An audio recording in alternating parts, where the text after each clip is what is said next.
Olá pessoal, boa noite. Eu sou o Lucas França e esse aqui é o primeiro dia do nosso workshop intensivo EBAC, criando aplicativos originais com o Cássio Prates e o Maxon Serpa.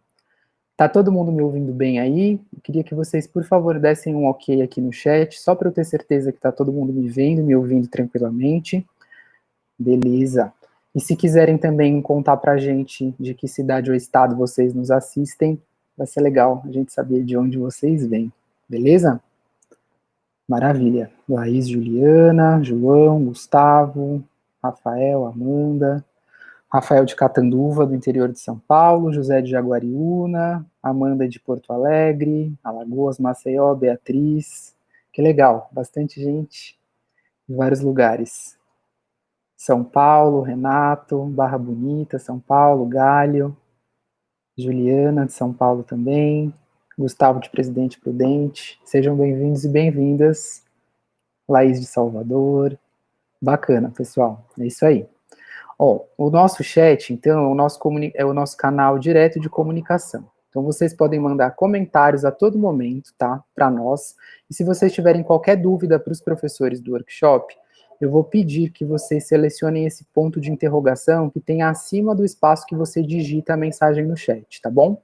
Quando você faz isso, a pergunta já fica destacada aqui pra gente. Se você quiser falar só comigo, se você tiver alguma dúvida sobre a EBAC ou alguma questão sobre a plataforma, não precisa colocar o ponto de interrogação. Agora, as dúvidas que você quer perguntar para os professores, você seleciona essa opção, beleza?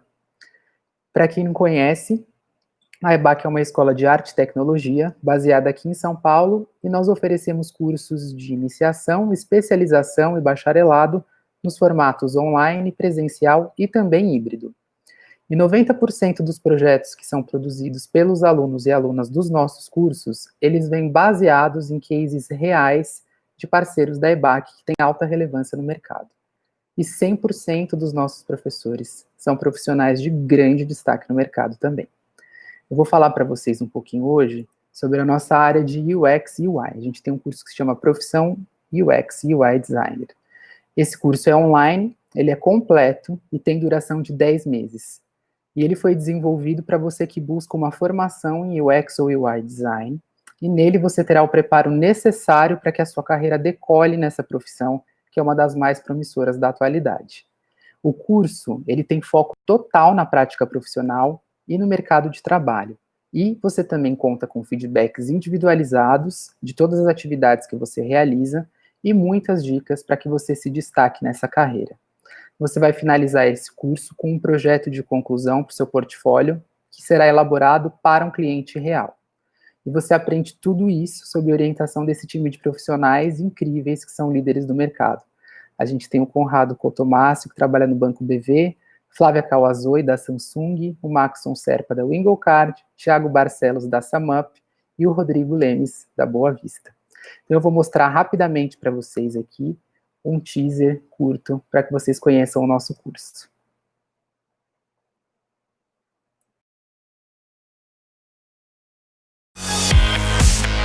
Caos e controle. O trabalho do UX Design está justamente nessa maluquice, unir esses dois mundos inconectados, criando situações para tornar a vida do usuário melhor e conectando as empresas aos negócios.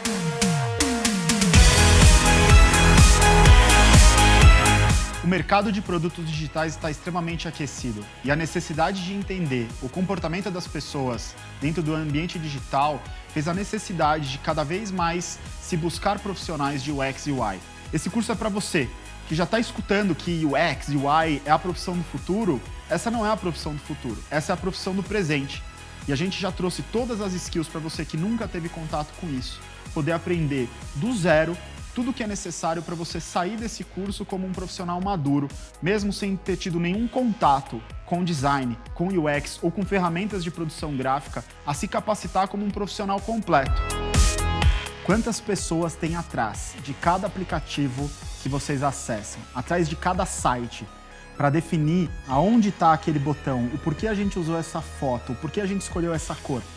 Atrás de cada micro decisão dessa, tem um UX, um UI designer. são 10 meses de cursos, 40 módulos, onde no final dessa jornada que a gente vai guiar você com calma, você vai ter uma super peça no seu portfólio para mostrar tudo que você aprendeu com essa galera e poder apresentar no mercado a proficiência e toda a skill que você acumulou. A gente trouxe uma super empresa parceira que é a Yuka. Ela aluga casas e apartamentos para as pessoas. Ela faz isso a partir do conceito de co-living. Vocês vão conhecer e dissecar cada parte dessa empresa. Sim, vocês vão trabalhar com uma empresa real, com cases reais e poder colocar no portfólio como vocês melhoraram uma empresa que existe, que está aí. Meu nome é Conrado Cotomasso, sou diretor criativo e junto com esse time brilhante de especialistas, nós vamos conduzir vocês durante esse curso de UX e UI Design.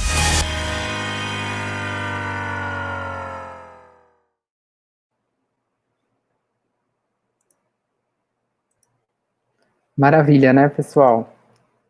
Bom, então vamos começar?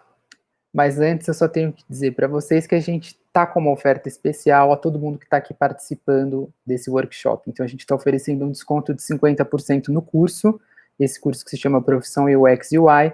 Se você estiver interessado ou interessada, é só clicar no botão aqui em cima, clique aqui, você pode garantir esse desconto. Daqui a pouquinho eu conto mais para vocês alguns detalhes, tá bom?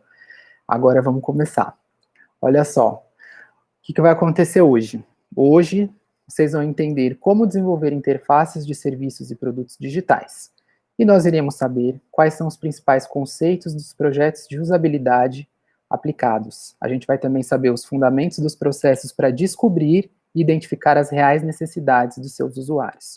Quais são os caminhos e estratégias para desenvolver protótipos e interfaces para a criação de aplicativos intuitivos e eficientes. E para finalizar, vocês vão receber hoje instruções para realizar uma atividade prática que é baseada em exemplos de problemas que são utilizados em processos de recrutamento e seleção de candidatos e candidatas. Então você faz o exercício proposto na sua casa, vai enviar para os professores.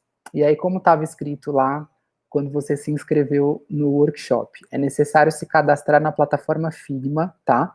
Para realizar essa atividade. Então, eu vou colocar daqui a pouquinho o link aqui no chat, para quem já quiser começar a conhecer essa plataforma, beleza? E depois, na segunda aula, que é amanhã, vocês vão enviar esse exercício finalizado por um formulário que eu também vou compartilhar aqui pelo chat, tá? E aí, para que os professores tenham tempo hábil de analisar os exercícios com cuidado, antes da última aula, a gente vai recebê-los até quinta-feira, às 13 horas, ok? E é com esse mesmo formulário que você faz o seu cadastro, coloca as suas informações para receber o certificado de participação desse workshop. Então, gente, não esquece de preencher com o nome completo e com um e-mail válido, tá? Para que vocês recebam o certificado alguns dias depois da nossa última aula, beleza? E, rapidamente, amanhã, vocês vão ver, então, projetos criados com Figma, uma das ferramentas mais utilizadas pelas mais inovadoras empresas do mercado, e também vão descobrir os segredos dos processos seletivos no mercado de trabalho nacional e internacional, tá bom?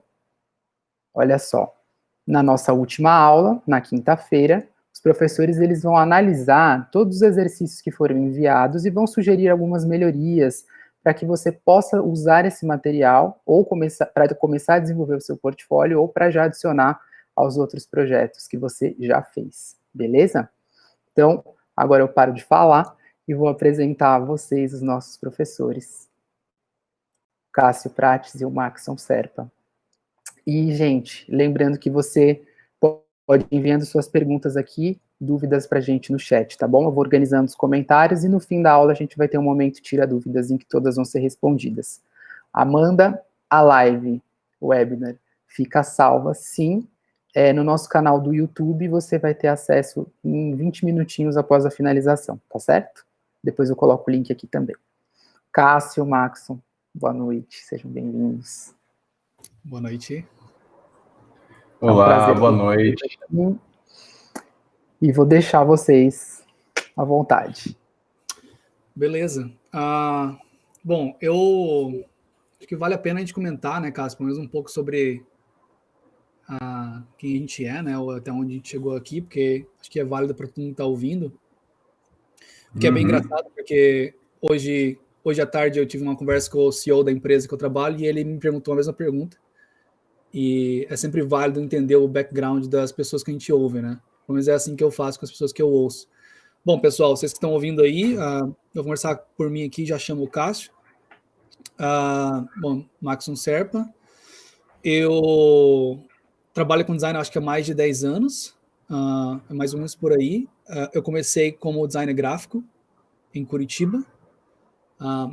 Trabalhei, acho que uns 3, 4 anos em diferentes áreas. Então, trabalhei com design de sites, depois foi para design gráfico, depois foi para design de embalagem. Trabalhei como diretor de arte em agência publicitária. E depois trabalhei numa empresa de branding. E depois de lá eu fui para São Paulo trabalhar na Movile, que eu acho que parte das pessoas acabam conhecendo pela grandeza da Movile. E na Movile eu comecei a trabalhar como product design, realmente. A partir desse momento eu já tinha terminado a minha graduação em design gráfico e terminado a minha pós-graduação em user experience design. De lá eu fui para o Pi-Fi, que acho que é uma empresa que muitas pessoas conhecem, pelo menos quem está na área ou no cenário de startup acaba conhecendo, que é uma empresa, eu acho que a primeira ou a única até o momento startup brasileira que é internacional, fundada, né, por um brasileiro, que eu me lembre.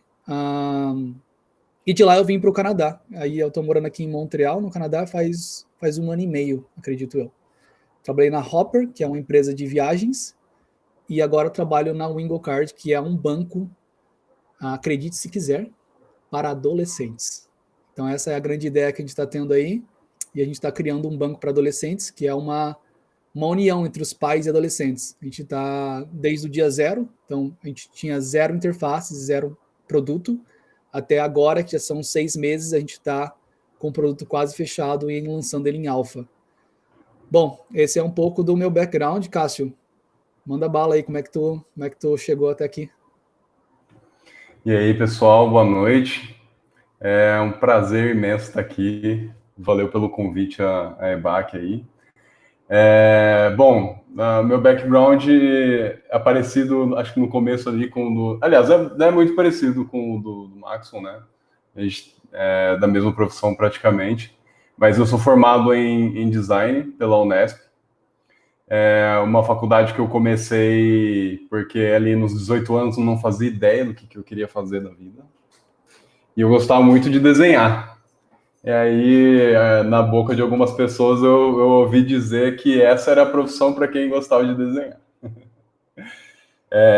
Lá dentro da faculdade eu aprendi todos os processos de criação, muito mais voltado para design gráfico.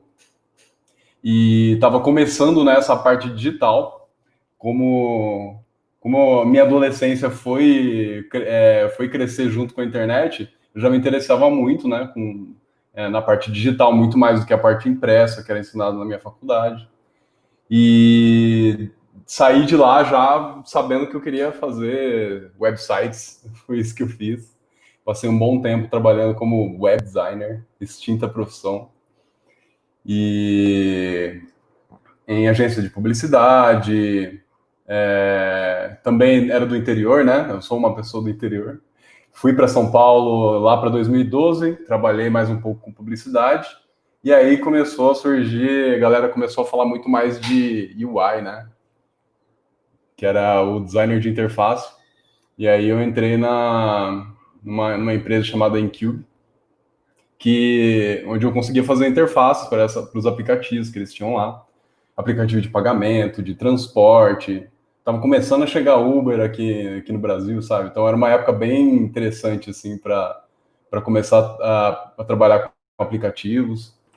E fiquei uns 5 meses nessa empresa e fui chamado para uma empresa que na época tinha umas 30 pessoas ali, que é a Wildlife Studios, uma empresa de jogos de celular, onde eu trabalhei lá por 3 anos e 8 meses, quase 4 anos, sendo um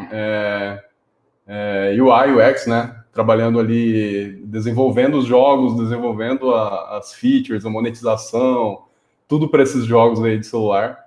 É uma empresa gigante hoje, tem muita gente. Ela é uma empresa bilionária, com mais de 1 bilhão de downloads. Então foi uma experiência muito, muito legal.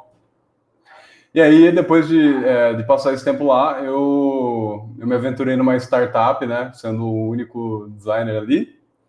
E foi muito legal também, passei um tempo lá, aprendi várias coisas, né, que estavam faltando ali no repertório, muito mais responsabilidades. E faz 1 ano e 6 meses que eu estou na Geek, que é uma empresa de educação, que eu adoro, me enche de propósito, assim, trabalhar lá. E a gente está criando soluções para a educação básica no Brasil, trabalhando com ensino médio, com ensino fundamental.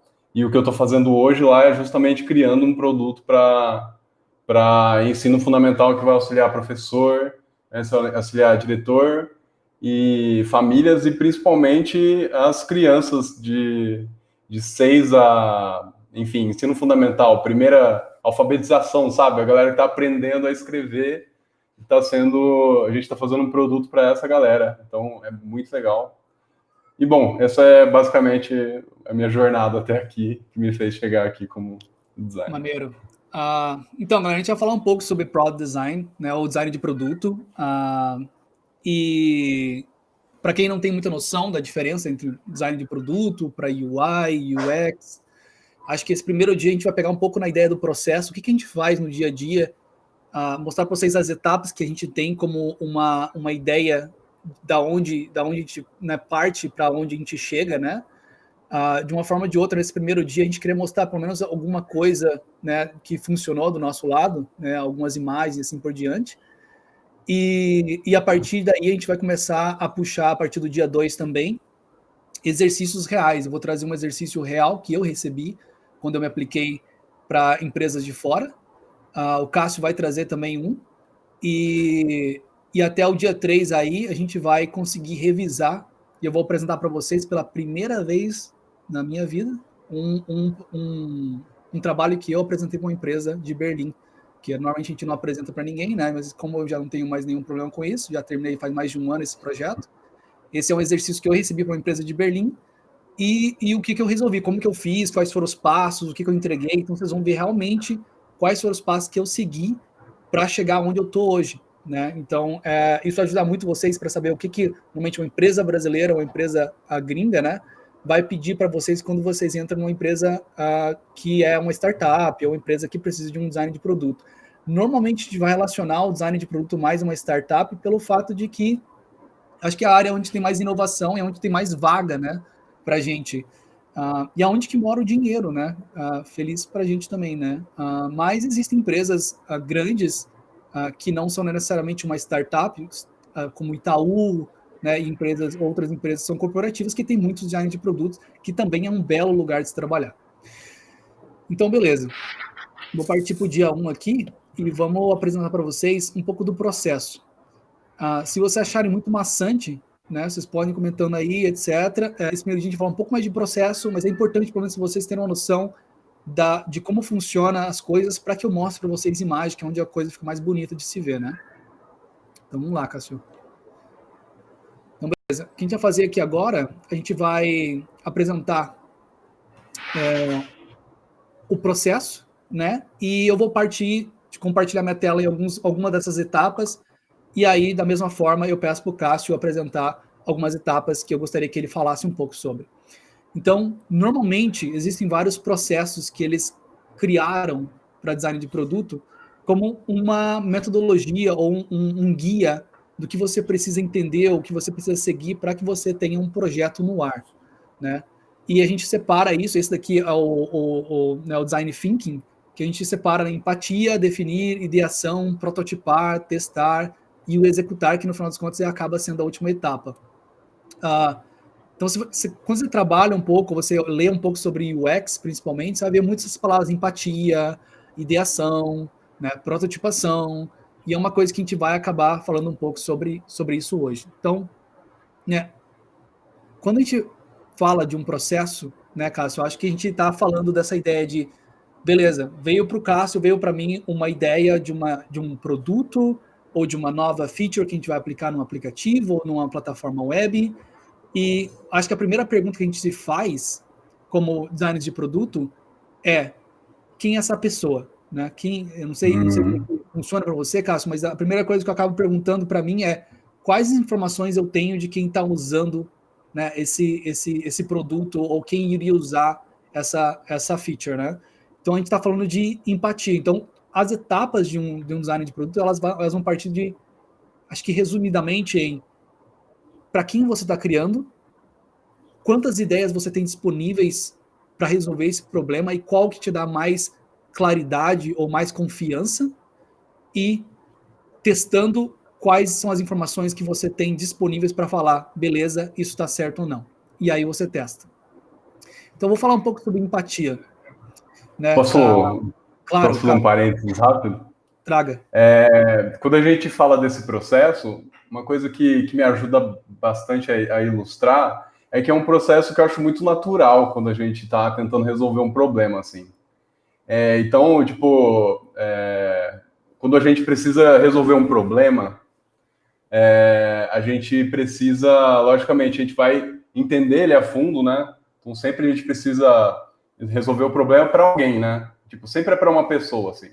Então, você entende esse problema com a pessoa e você testa para ver se aquilo está funcionando, sabe? Se uma ideia que você teve está funcionando. Então, é uma coisa quase de que natural do ser humano, assim, né? De testar alguma coisa e procurar pistas de como resolver aquilo. Sim. Então, esse processo de design thinking, ele não é uma parada de designer, assim, né? Ele é uma coisa que você pode aplicar para a vida, assim, né? Tipo, é uma coisa que só designer pode fazer. Um cientista pode usar esse mesmo processo para resolver um problema, por exemplo. Isso é muito fato, né? Principalmente agora você vê a ideia do coronavírus, né? E como que os pesquisadores estão chegando às amostras e assim por diante. Se você pensar em como os pesquisadores estão fazendo cada etapa, né? Procurando padrões e assim por diante, você acaba conciliando o que eles fazem, logicamente, num nível completamente diferente, devido, né, a o que eles têm em mãos, né? Que são vidas humanas. Mas a gente acaba executando de alguma forma o mesmo processo para entender como esse produto deveria chegar na mão. Então, digamos, a gente está aqui falando da vacina, né? Então, qual que é a vacina? Qual que é a eficiência da vacina? A vacina veio com 70%, agora está dizendo que no Brasil está com 50%, né? Então, essa eficiência e tudo mais, e a gente buscando entregar uma vacina que alcance uma porcentagem que todas as pessoas possam ter o benefício dela, é o que a gente faz em produto. A gente está buscando entender qual seria o melhor produto, a melhor ideia para entregar na mão de todas as pessoas no final das contas. E para isso a gente precisa testar com amostras antes, né? Com os usuários, que também, no final das contas, vão acabar assim, esses primeiros testadores, né? Os que vão testar. E, poxa, até esse número, né? Esse 50% aí, putz, é excelente o exemplo da vacina. Esse número eles chegaram por conta de teste, né? Eles testaram isso de várias formas para chegar num número de eficácia, assim. Então, sim, é um processo muito parecido. Que pode usar... Quando a gente chegar no testar ali, a gente vai falar eu vou falar algumas coisas mais, até o motivo pelo qual eu entrei em design de produto. O que é bem engraçado, que tem muito a ver do que a gente está conversando. O Eduardo aí que mandou uma mensagem, que é um grande amigo, um grande designer de Curitiba. Eu trabalhava com ele quando eu tomei a decisão de largar o design gráfico. E aí eu vou contar para vocês o porquê que eu larguei, né? A ideia de continuar como design gráfico e partir para design de produto. Então, beleza, o primeiro passo do processo é empatia, né? Então, quando você recebe um projeto como um design de produto, a primeira coisa que você se pergunta é quem que é essa pessoa, quem que é essa persona, quem que é esse tipo de pessoa que a gente está tentando criar ideias, né? Tem muitas vezes que as ideias, elas vêm do fundador da empresa, de um gerente, de um momento que você está vivendo com aquele produto, muitas vezes de um usuário que comentou, mandou um feedback, e você teve aquele spark que a gente chama, né? Aquela faísca, e a partir disso você vai pesquisar. Eu, particularmente, aqui na Hopper, que é um aplicativo muito grande de procura de viagens, hotéis, eu tive uma ideia baseada em número. Eu estava olhando quantas pessoas buscavam hotéis, e aí eu vi que as pessoas que buscavam hotéis e colocavam um filtro por um valor específico, eles convertiam muito mais do que as outras pessoas. A partir disso, eu comecei a pensar, como é que eu posso mostrar esse filtro de 20% das pessoas para 100% das pessoas? Então, esse é o momento, você precisa entender quem que é essa pessoa para que você consiga desenvolver os próximos passos. Porque, senão, o que vai acontecer é que você vai criar um produto que parece ser muito lindo, mas que, no final das contas, você executou tanto trabalho em volta desse produto, e você vai chegar no final e saber que, na verdade, aquele produto não necessariamente era o que as pessoas estavam esperando, né? Porque a gente tem muitos exemplos disso, né? Empresas que acabam falhando desde o começo. Então, o que você sabe? O que você sabe sobre essa pessoa, né? Você tem dado, tem uma pesquisa, como que ela resolve o problema com a sua solução? Eu gosto muito dessa frase, né? As pessoas falam assim, o iFood, vamos pensar no iFood, né? Como é que a ideia do iFood chegou, né? Como é que a gente saiu daquele momento que a gente ligava para a pizzaria, né? O 3333333333 lá e falava assim, ligava, esperava na linha lá, porque todo mundo pedia na sexta-feira, 6 horas da tarde, porque era o dia da pizza, pelo menos no meu bairro, a gente ficava na linha esperando alguém atender, para quando atender, ter a sorte da pessoa lembrar certinho que tinha que ter a calabresa certa lá no meio, né? Como é que a gente passou aquele momento para o iFood? Né? Então, a pergunta que as pessoas que criaram o iFood se fizeram é como que as pessoas resolvem o problema que a gente quer resolver sem o iFood? E a partir do momento que você descobre isso, você vai descobrir, tá, beleza, agora a gente sabe o que a gente precisa entregar mais para que as pessoas usem o iFood ao invés do que eles têm no dia a dia, né? Então, isso é muito de empatia, né? Existe essa pergunta que é do NPS, né? Que é NPS, vocês podem pesquisar no futuro, não há necessidade de pesquisar sobre isso agora, mas eu gosto muito do NPS, normalmente é o setor de customer, né? Que é de uma startup, que é aqueles que falam com o cliente toda hora, eles têm um ranking, né? Para saber quanto que a empresa é saudável, que a gente chama do NPS, né? E eles têm uma pergunta que eu gosto muito, que é assim, eles vão para o usuário e perguntam assim, se você pudesse explicar essa empresa, vamos botar de novo o iFood, estou fazendo quase propaganda de graça para o iFood, então vamos mudar para o Rappi só para colocar concorrência. Se você pudesse apresentar o Rappi, se você pudesse descrever o Rappi para um amigo seu, como você descreveria? Isso é muito legal, porque até o momento você sabe o nome da sua empresa, o jeito, como a sua empresa se defende, ou como ela se apresenta, pelo teu ponto de vista, com o fundador, seus colegas. Quando você pega o teu usuário e fala assim, cara, digamos que a gente está num bar bebendo uma bera ou um suco, para você que não bebe cerveja ou não bebe álcool, nós dois aqui, eu estava procurando uma empresa que entregasse comida, e aí você conhece o Rappi. Como que você descreveria o Rappi para mim, para o seu amigo? É nesse momento que você começa a ver pessoas falando valores que a sua empresa tem que você nunca imaginou. O PayFi, ele é muito isso. Né? Para quem conhece o PayFi, né, eu trabalhei desde o começo do PayFi. E até o momento que a gente chegou, que é até 3 anos e meio que eu trabalhei lá, que é hoje a empresa gigante que ela é, no meu ponto de vista, né? A gente perguntava muito para os usuários isso, tipo, como é que você descreve o PayFi? Quando eles descreviam, parecia muito diferente do que o CEO descrevia. E a partir desse momento a gente começou a alinhar a nossa narrativa com o que os usuários falavam. Então, empatia, né? Boa.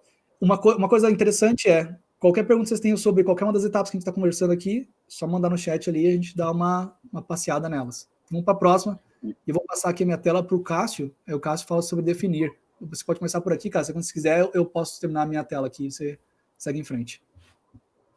Beleza.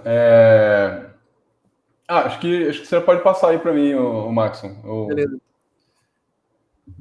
Eu uso aqui uma apresentaçãozinha. Boa, manda lá. Tá no esquema. Ó.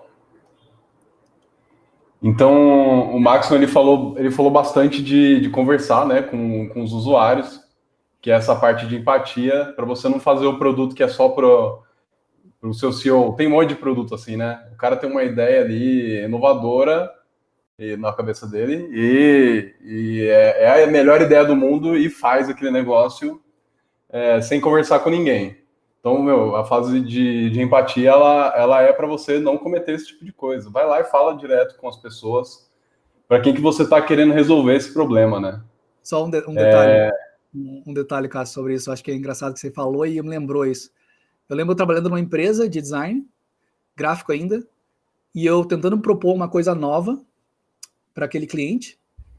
E eu lembro do meu gerente, ou o fundador da empresa, chegando para mim e falou assim, Maxon, esse cara trabalha com 40 anos com o mesmo produto. Você realmente acha que você sabe mais que ele? E aí é engraçado que faz sentido o que ele falou, né? Faz sentido. Eu realmente não sei mais do que ele sobre o produto dele.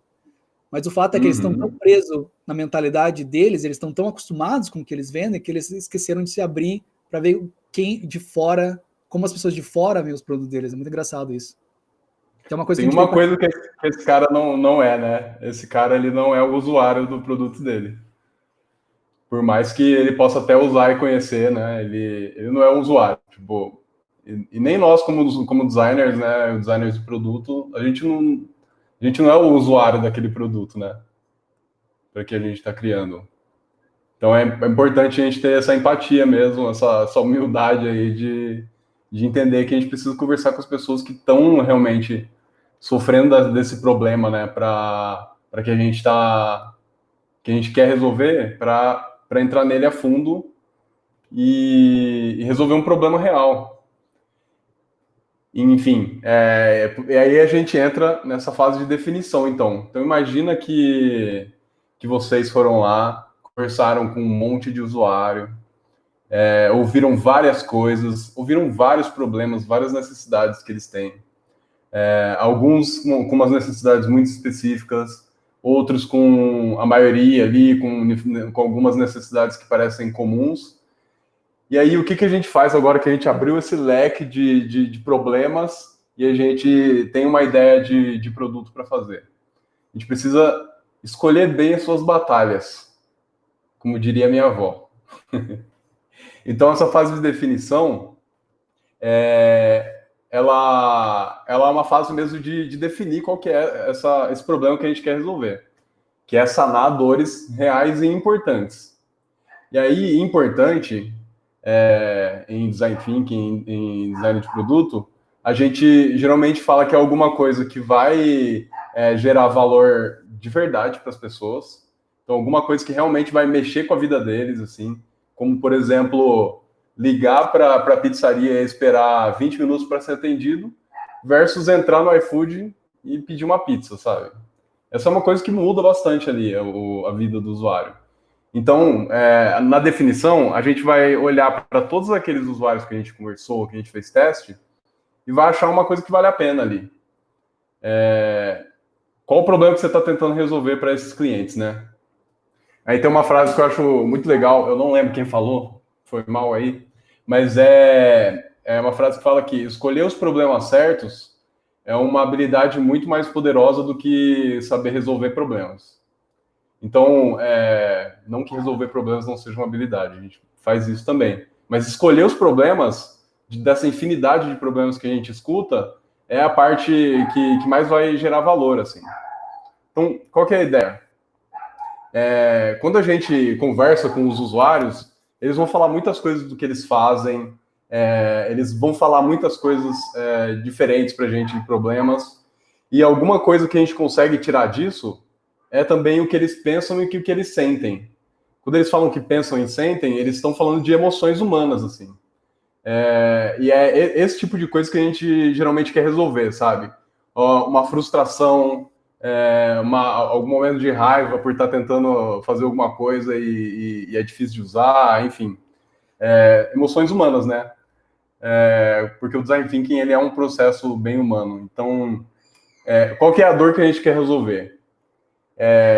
Para imaginar qual a dor que a gente precisa resolver, né? Eu costumo imaginar tipo uma fogueira, assim. A analogia é a seguinte: imagina que você precisa pegar um chocolatinho, que você gosta muito de chocolatinho, e aí para você pegar esse chocolatinho, você precisa passar sua mão por uma fogueira. Se você passar a mão pelo lado de fora, assim, da fogueira, tá quente, dá uma incomodada, mas dá para conviver com aquela dor. Então as pessoas elas vão conseguir pegar o chocolate mesmo assim. Agora, se você, para pegar o seu chocolate, você precisa enfiar a mão no meio da fogueira, assim, bem rápido e tirar, dá uma chamuscada, é ruim, irrita, mas ainda dá para conviver com ela. Não vou gastar meu tempo para resolver o problema dessa fogueira. Agora, se toda vez que eu for precisar pegar o meu chocolatinho ou pedir a minha pizza, eu tenho que esperar 30 minutos no telefone, é como se eu estivesse esfregando a minha mão na brasa, assim. E essa é uma dor que vale a pena ser resolvida, sabe? É uma dor de verdade. E é alguma coisa que vale a pena a gente investir nosso tempo para tentar resolver. Enfim, isso daqui, não se assustem, mas imagina que para você construir um produto, você precisa você tem um público-alvo, né? As pessoas ali, para quem você está querendo resolver, e essas pessoas elas têm algumas necessidades mal resolvidas. O seu produto precisa pegar essa necessidade mal resolvida e resolver enfim, com as funcionalidades, com a experiência de usuário. É isso que vai fazer o seu produto ser inovador, quando você consegue resolver essas necessidades que essas pessoas têm, sabe? Tipo, se você não consegue resolver esse problema, tem alguém que vai conseguir, tem alguma concorrência que vai resolver aquilo melhor, sabe? Então, para esse tipo de dor que a gente olha, e é eles que valem a pena a gente, na fase de definição, pegar ali, né, no meio de um monte de conversa com o usuário para a gente resolver. Faz sentido, Maxon? Faz total. A Juliana fez essa pergunta que eu acho ela super interessante. Foi um pouco que você falou no slide passado, que quais são os problemas, né, que a gente precisa escolher, né? Ele é baseado no quê, né? Baseado se é mais importante, se é mais urgente. E normalmente, assim, o que é muito legal em trabalhar em startup é que, pelo menos do meu ponto de vista, né, em qualquer área que você esteja como product design, é que você trabalha com pessoas que normalmente elas sabem qual seria o ponto que a gente deveria atingir. E você, como product designer, você também sabe. Então, por exemplo, no PyFi, quando eu trabalhava lá, na PyFi, né, quando eu trabalhava lá, eu tinha um desafio muito grande com o product design, que era a ativação, que era Então, isso é bem legal. Talvez se você não trabalha com isso, a gente tem essa ideia das métricas, né, do produto. Então, a gente tem aquisição, que é quando você atrai pessoas novas para dentro do seu produto. Então, isso é o de aquisição, que normalmente é o time de crescimento que trabalha com ele. Você tem ativação, que é quando as pessoas descobrem o valor do seu produto, que é aquele aha moment que a gente chama, né? Quando as pessoas falam, nossa, agora eu entendi o que o iFood faz, né? Ou, de novo, estou fazendo promoção de graça, tem que mudar de novo para concorrente. E aí você tem também a retenção, que é quando essa pessoa descobriu o valor do teu produto, mas nesse momento eu falo assim, eu quero continuar com esse produto, entendeu?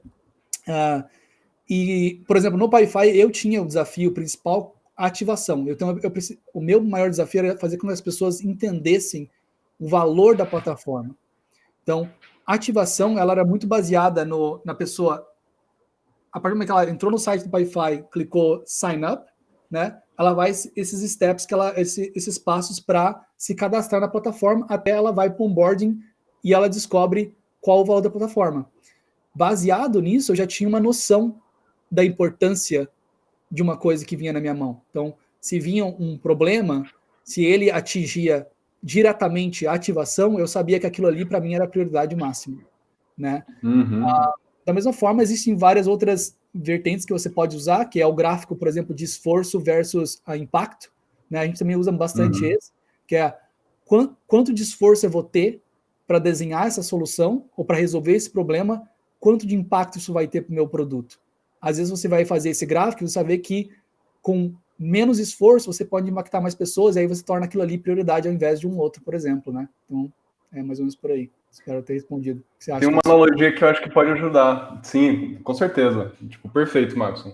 Tem uma analogia que eu gosto de, tipo, imaginar uma árvore que está dando fruto, né?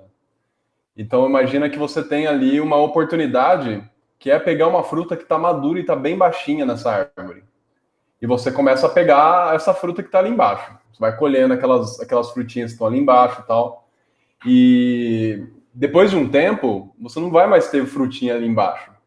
As frutas de aquisição do Maxon, elas já vão estar muito altas para melhorar a aquisição, por exemplo. Então, daí você pode olhar, tipo, putz, qual que é a próxima coisa que é importante de eu cuidar do meu produto? Não é mais as pessoas já estão percebendo o valor do meu produto, mas agora nem todo mundo está conseguindo chegar nele. Então, é um produto muito valoroso, mas não é todo mundo ainda que conhece. Então, agora o problema é aquisição de usuário, né? Você fazer mais pessoas chegarem ali no seu produto. Então, você muda a árvore, vai para uma árvore onde tem mais frutas baixas ali para você colher, né? E vai melhorando seu produto nesse sentido, assim. Então, sempre vai ter uma coisa mais importante do que a outra, né? Você acha que respondeu? Aí, Juliana? Então vou seguir para o próximo aqui. E a partir do momento que a gente fala sobre o definir, né? Uma coisa engraçada de mostrar para vocês no mundo real, né? Sobre a empatia e definir, mostrar alguns slides aqui. Só para vocês saberem que está usando o Figma aqui, tá? O Figma, ele é gratuito, então qualquer pessoa pode fazer o sign-up nele ali. Ele é super legal, né? Você vê que eu tô com o Cássio aqui, eu sei que o Cássio daqui, ó, se eu clico no Cássio, eu sei onde ele está, particularmente vendo na tela, por exemplo. Eu sou uma pessoa que eu comecei a usar o Figma há menos de um ano, há um ano, acredito. E eu sou uma pessoa que bastante defende o Figma.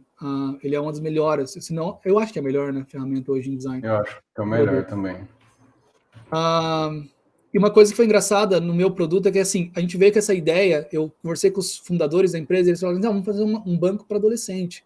Eu falei, mas como? Adolescente não tem nem carteira registrada, né? Como é que ele vai ter dinheiro para gerenciar, né?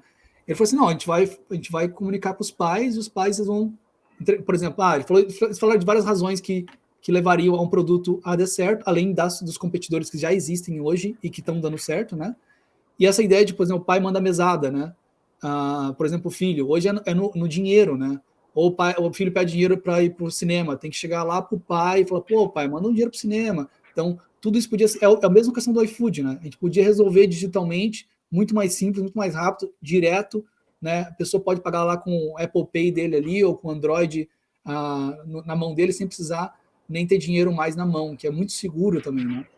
E quando a gente começou a falar isso, existiam algumas coisas que os fundadores vieram para mim e falaram assim, cara, uma das features que eu quero é que o pai veja as transações dos filhos, né? Eu acho que porque eles são pais, né? Eles são pais e eles entenderam como fundadores que como pais eles querem ver as transações dos filhos. E assim, na minha cabeça como product designer, eu falei, não, eu entendi você é um pai. Agora eu preciso pesquisar os pais, mas eu preciso pesquisar os filhos, porque o que eu falo para eles a gente é como se fosse o Uber. A gente precisa ter uma vida boa, ou entregar uma vida boa para aquele passageiro, da mesma forma que a gente precisa entregar uma vida boa para o motorista.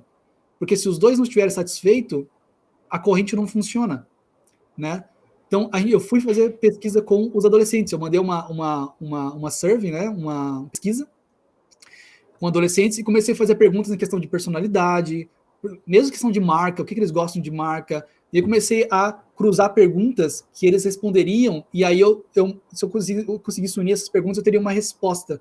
E uma delas era baseada em questão de, tipo, o quanto você gostaria do teu pai estar próximo em você, ou ver, né, Só que eu não fiz essa pergunta claramente, que é isso que um pesquisador faz, ele não simplesmente pergunta, você gostaria do teu pai ver o que você gastou? Quem que vai responder sim? Né? Ninguém. Então eu fiz perguntas que eu pudesse ter essa resposta, mas de forma mais, né, como eu posso dizer, subtle, eu não sei, tem umas palavras que eu não lembro mais em português por causa do tempo que eu tô aqui. Sutil. Sutil, obrigado. De forma mais sutil. Então, eu comecei a pegar essas perguntas e quando eu fiz a análise da pesquisa, eu descobri que os adolescentes eram essas pessoas que... Uma coisa que foi engraçado foi, primeiro, do meu ponto de vista, eu achava que os adolescentes odiariam e que eles bloqueariam eles bloqueiam os pais do Instagram, Snapchat, TikTok, eles bloqueiam onde os pais estão, os adolescentes não estão. Essa era a minha hipótese. A hipótese dos fundadores era que, não, os adolescentes vão curtir pra caramba. O que a gente descobriu no final das contas foi um meio termo, onde os adolescentes falam assim, eu gosto dos meus pais, eu não bloqueio eles, mas eu prefiro que eles não estejam lá, entendeu? Mas eu respeito quando eles precisam ver essa informação, né, por exemplo. Foi mais ou menos assim que a gente teve. E com isso moldou o que é hoje o aplicativo do adolescente, do pai, né? Então, o pai não tem acesso às transações dos filhos, porque a gente sabia que isso ia fazer com que gerasse briga entre pais e filhos, ao invés de fato, a gente educar os filhos a como usar o dinheiro. Então, isso foi questão de empatia e definição, né? E isso veio a partir de mim, que era um product design, que é uma coisa que vai acontecer com vocês também. Beleza, vamos para a próxima. Uma outra interação que tem, uma outra, né, etapa que a gente leva muito a sério no design de produto é a ideação. A ideação é super legal, é onde a gente começa realmente a botar as ideias na mesa, né? Uma coisa muito legal de ser design é que a gente é diferente de artista. o artista ele cria uma pintura, ninguém ajuda ele e só compra quem quiser. Se não gostou, ele fala assim, próximo, né? O design de produto... expressão emocional, né? Exato. O design de produto ele é um pouco diferente, porque ele não cria para ele mesmo, né? Ele cria para o outro. Como ele cria para o outro, a gente é colaborativo. Uma das coisas que as maiores empresas, a gente está falando de Spotify, a gente está falando de Facebook, né? Todas com que eu já tive entrevistas, o que é umas coisas que elas mais querem ver quando você está conversando com elas é o quão colaborativo você é, né? O quão você valoriza cada etapa de colaboração no teu processo. E a ideação está muito envolvida com isso. Porque é nesse momento que você vai pegar todo aquele conhecimento que você teve do teu usuário e você vai falar assim, cara, como é que eu posso transformar isso em ideias? Né? Como que a gente pode fazer com que isso se transforme em ideias? Né? Existem várias metodologias, tem uma delas que é o How Might We, que eu falo no curso que eu dou, que é o de Figma, né? Que por exemplo, como a gente poderia, né? Então, ao invés de se perguntas, vamos entregar comida na casa das pessoas. Ao invés disso, talvez você começar a perguntar, tipo, como eu posso entregar comida nas casas das pessoas sem que elas precisem ligar? Então, você começa a funilar as perguntas para começar a encontrar soluções, né? Tem, né, o Brainstorm Sessions, ou, né, sessões de brainstorm, que eu vou mostrar para vocês, uma que eu fiz com os meus fundadores aqui, que eu vou mostrar só algumas telinhas, mas já vai dar um exemplo. Tem o Crazy Eight, né, que é os... eu não sei como é que eu vou traduzir isso, os malucos... Os 8 malucos. Os 8 doidões, sei lá. Não dá para traduzir isso. Não dá, né? Que é uma etapa do Design Sprint da Google, né? Do livro do Google, que é muito legal. É muito legal porque o que acontece? A gente é criativo, mas a gente é muito apegado às nossas ideias. Então, se você é um designer e está ouvindo isso aqui, eu acho que você deve ter caído nesse momento que você cria uma ideia e você não consegue se desprender da tua ideia. Se você vai partir para uma próxima alternativa, ela vai estar tão próxima da tua ideia original que você não consegue ver realmente a grande diferença que você fez lá, né? O Crazy Eight é legal, porque ele faz com que você crie em 4 bloquinhos bem rápidos, bem pequenininho, né?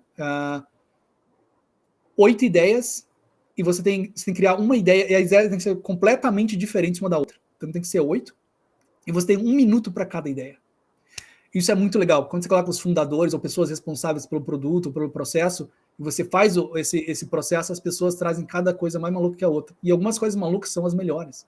Né? Isso é muito legal. E o Design Critique, que é muito legal também, a gente funciona muito com design, quando você tem um time de design, já tem outros designers junto com você, você traz a sua ideia para os designers e você apresenta qual que é a ideia, qual que é o objetivo e assim por diante, e você só ouve. E o objetivo deles é criticar de forma construtiva o teu produto. Eles não vão chegar e falar assim, eu não gostei. Não é essa a ideia, né? É muito mais a questão de, tipo assim, baseado no que você falou que é o teu objetivo, pensando no resultado que você espera, talvez isso aqui não seria melhor, né? E aí você começa a ouvir pessoas diferentes com ideias diferentes. Então essa é a fase de ideação, que é muito legal na empresa, que eles queriam fazer deixa eu ver aqui, eles queriam fazer uma feature do produto essa é bem legal, porque o fundador da empresa, ele quer muito ensinar os adolescentes a usar dinheiro, porque ele sabe, porque ele faz isso com o adolescente dele, né? Então, ele cria tipo um spreadsheet ali do Google, né? Uma tabela para ver o que ele gastou, para tentar ensinar o adolescente dele a como gastar dinheiro, ou pelo menos mostrar para ele como ele está gastando dinheiro.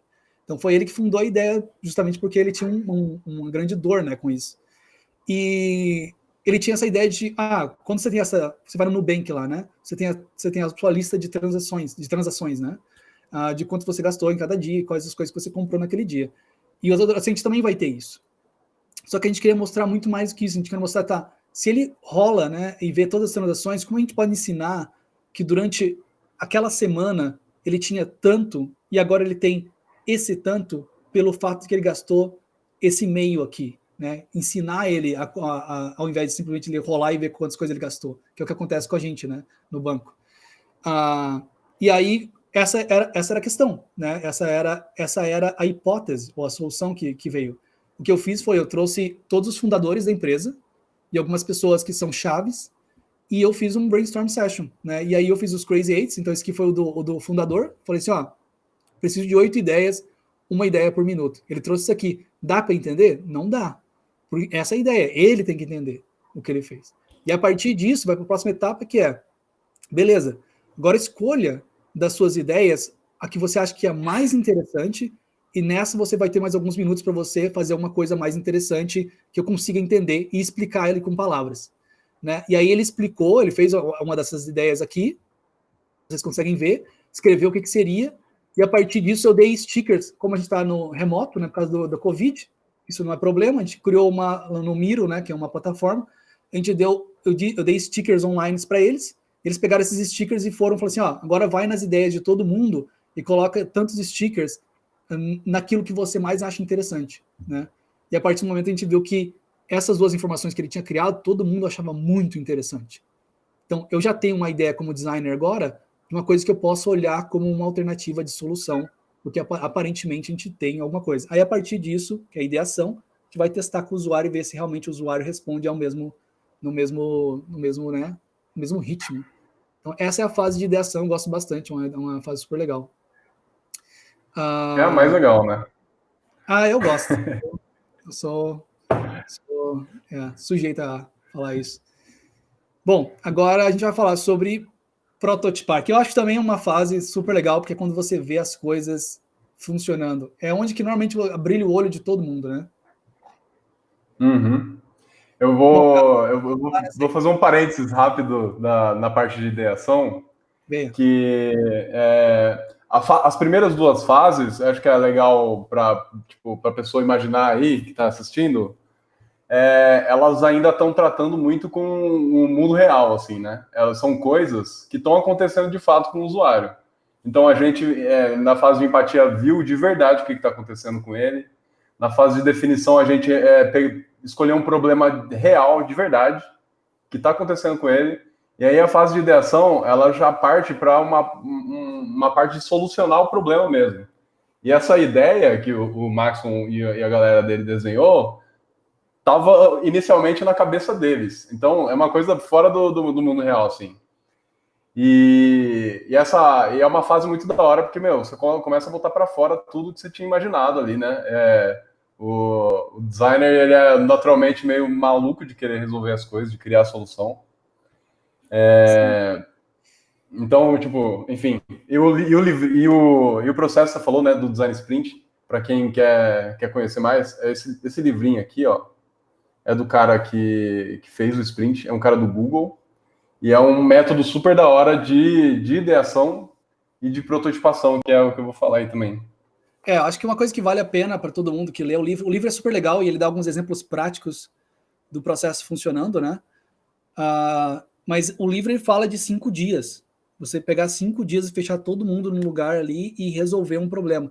Isso é uma coisa, é quase uma utopia para muitas pessoas em startups. Você conseguir pegar todo mundo que é importante do processo e parar elas por 5 dias para sentar e revisar. Uma coisa que eu faço nas startups que eu trabalhei, no PyFi eu fiz isso e aqui eu também faço, daquelas etapas que tem, qual eu preciso agora, e eu transformo ela num mini workshop e eu trago as pessoas só para 2 horas, 3 horas. Então é muito legal de ler, porque ele mostra. É o design thinking pensado de uma forma mais curta, que eu acho super legal. Né? Beleza, a Juliana fez uma pergunta que eu acho muito interessante. Acho que gostaria de que a gente pudesse conversar um pouco, Cássio. Que ela fala assim, dentro dessas fases, quais costumam ser feitas por qual profissional? UI, UX, Product Design. Então, assim, é uma coisa muito legal. Ontem eu estava conversando isso com uma amiga que trabalha na PyFi. E quais são as grandes diferenças? O UI designer, eu não sei aonde esse cara está. Eu ainda estou tentando encontrar aonde esse indivíduo mora. Porque, assim, UI e UX, ele é o mesmo balaio. Você não consegue criar uma interface se você não entende usabilidade. Porque senão você está criando apenas um gráfico. Você é um designer gráfico. Né? Até o designer gráfico, ele entende usabilidade. Porque se você criar uma embalagem, por exemplo, para que a embalagem encaixe certo na sua mão e etc., tem ergonomia ali. Né? Então, a ergonomia é a usabilidade do design gráfico, né? Por exemplo. Na questão de UI, quando a gente fala de interface digital, no passado, E aí, assim, eu vou dar essa minha visão e vou falar que existe ainda a possibilidade, mas eu vou dar minha visão, mesmo que eu falei ontem. No passado, a gente tinha essa separação de funções. E eu tinha, na empresa, na Móvel, por exemplo, eu tinha o UX, que era o arquiteto de informação. E eu trabalhava só com interface. O arquiteto de informação, ele trazia wireframe, se fosse necessário, ele fazia pesquisa, se fosse necessário, e aí eu só desenhava a interface. O que aconteceu é, com a evolução da nossa profissão, o que a gente mais vê hoje em dia é que, por isso que existe o termo Product Design. O design de produto é esse cara que entende UI e entende UX. Ele não é um pesquisador em si, né? Ele não é um pesquisador em si. Mas se ele precisar fazer uma pesquisa relacionada ao que ele precisa desenhar, ele tem condição de fazer isso. Né? Então ele tem conhecimento de UI, tem conhecimento de UX, que é usabilidade. Usabilidade não é necessariamente fazer pesquisa para o usuário. Usabilidade é, por exemplo, eu estou desenhando um botão. Pô, você entende como que um botão precisa ser interpretado por uma pessoa, né? Porque você entende de usabilidade. Por exemplo, qual o botão que eu uso num aplicativo iOS da Apple? Você tem os guidelines da Apple, se você lê ele, você já tem uma noção de usabilidade da Apple, de como as pessoas entendem botões na Apple, por exemplo. Então, isso é conhecimento de usabilidade. Você desenhar uma interface, para você criar esse botão, que é o UI, você precisa entender de UX para que esse botão seja usável. Então, por isso que hoje não existe mais essa relação, essa separação. Se hoje existe ainda uma pessoa que é só UI designer, eu acho que essa pessoa deve estar em agência de publicidade, provavelmente, ou empresas mais relacionadas a projetos digitais que não sejam necessariamente envolvidos com o usuário, que é mais tipo eu trabalhava na agência de site, né, de e-commerce, a gente não falava com o usuário, só entregava e bola para frente. Mas eu não sei se existe só o UI separado em uma startup. Aí, Cássio, cara, você tem uma visão diferente, uma coisa para trazer para a gente aí? Olha, eu concordo com você total. Se você está olhando só para a interface e você não está olhando para os usuários, isso pode acontecer, né? Provavelmente está criando um produto ali que não vai gerar valor de fato, né, para o usuário. Ele não tem a pesquisa por trás para criar aquela interface. Mas a interface ela é muito importante mesmo assim. Você vai criar todo o processo lá de pesquisa, vai falar com os usuários, vai definir o problema. Se você executa aquilo mal, né, ou se você executa aquilo com uma usabilidade baixa, vai gerar outros problemas. Mas realmente, tipo, o UI, puro UI, eu acho que é uma coisa que está deixando de ser, assim, né? Não existe muito mais esse profissional ou uma empresa assim que está desatualizada, talvez, nos termos aí. Eu acho. Até se você vê um profissional que hoje ele se compara como UI, sabe que ele está UI/UX, que é uma forma também de você comunicar um profissional. Tá. O Renato está falando aqui que na agência que trabalha temos um só UI, como dev, acho que deixa a desejar. Porque eu acho que ele não vai... eu provavelmente acredito que essa pessoa deve ter conhecimento de usabilidade, tá, Renato? É o que eu espero. O design de produto, ele tem a pequena diferença dele é que ele necessita ter uma profundidade boa de usabilidade, né, porque ele está trabalhando com usabilidade, e é assim, é o sucesso de um produto hoje, é a usabilidade e a interface. Por isso que hoje a gente vê isso como, a gente tem uma carreira muito, né, boa em questão de remuneração, porque as empresas descobriram a importância de UI e UX, né? E essa é uma questão que acabou levando o dinheiro um pouco mais para nossa mão, porque eles viram o quão importante é a nossa decisão e o quão importante a gente saber o que a gente está fazendo. Então, o design de produto é isso. Agora, o UI, ele é um cara que trabalha com interface, mas provavelmente ele deve ter uma noção de usabilidade. Eu, quando era o UI, eu entendia como colocar um botão, quando o botão era primário, quando o botão era secundário, né? Qual era a importância, a hierarquia disso. Então, isso é uma questão de usabilidade que já vem meio que na mente assim, de um designer, né, que a gente espera. Bom, beleza. Um outro ponto que eu acho que, só para comentar o que o Cássio falou, quando eu trabalhava em embalagem, uma coisa que eu descobri é que, assim, eu criava umas embalagens super legais, eu trabalhava num estúdio de embalagem que tinha uns produtos que não eram os melhores, sabe? Não eram os melhores produtos do mundo, sabe? Então, tipo, era uma vertente do negresco, se chamava, sei lá, negrito, sabe? Era bom igual negresco? Não era, né? Só que eu já tinha uma noção de design bom e eu criava umas embalagens super maneira. para tentar competir ali na gôndola do supermercado. O que a gente descobria é que, assim, se eu criava uma embalagem super legal, a pessoa via e falava, pô, isso aqui tá custando menos de R$1, menos, tipo, R$1 a menos do que o Negresco, e, pô, tem uma cara legal. Ele comprava uma vez, comia, via que aquele chocolate não descia legal na garganta, ele não comprava mais.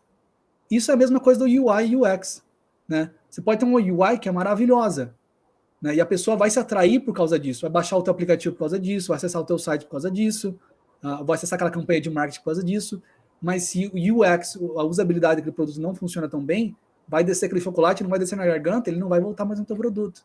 Por isso que anda junto. Né? Vou tentar ilustrar rapidinho aqui, para a gente não ficar muito tempo nesse aí. Ó, verdade. Eu mostrei essa imagem aqui para vocês, né? E aí, olha só, a gente tem um público e a gente tem as necessidades desse público. Isso aqui é o que a gente chama de mercado, né? O mercado para o seu produto.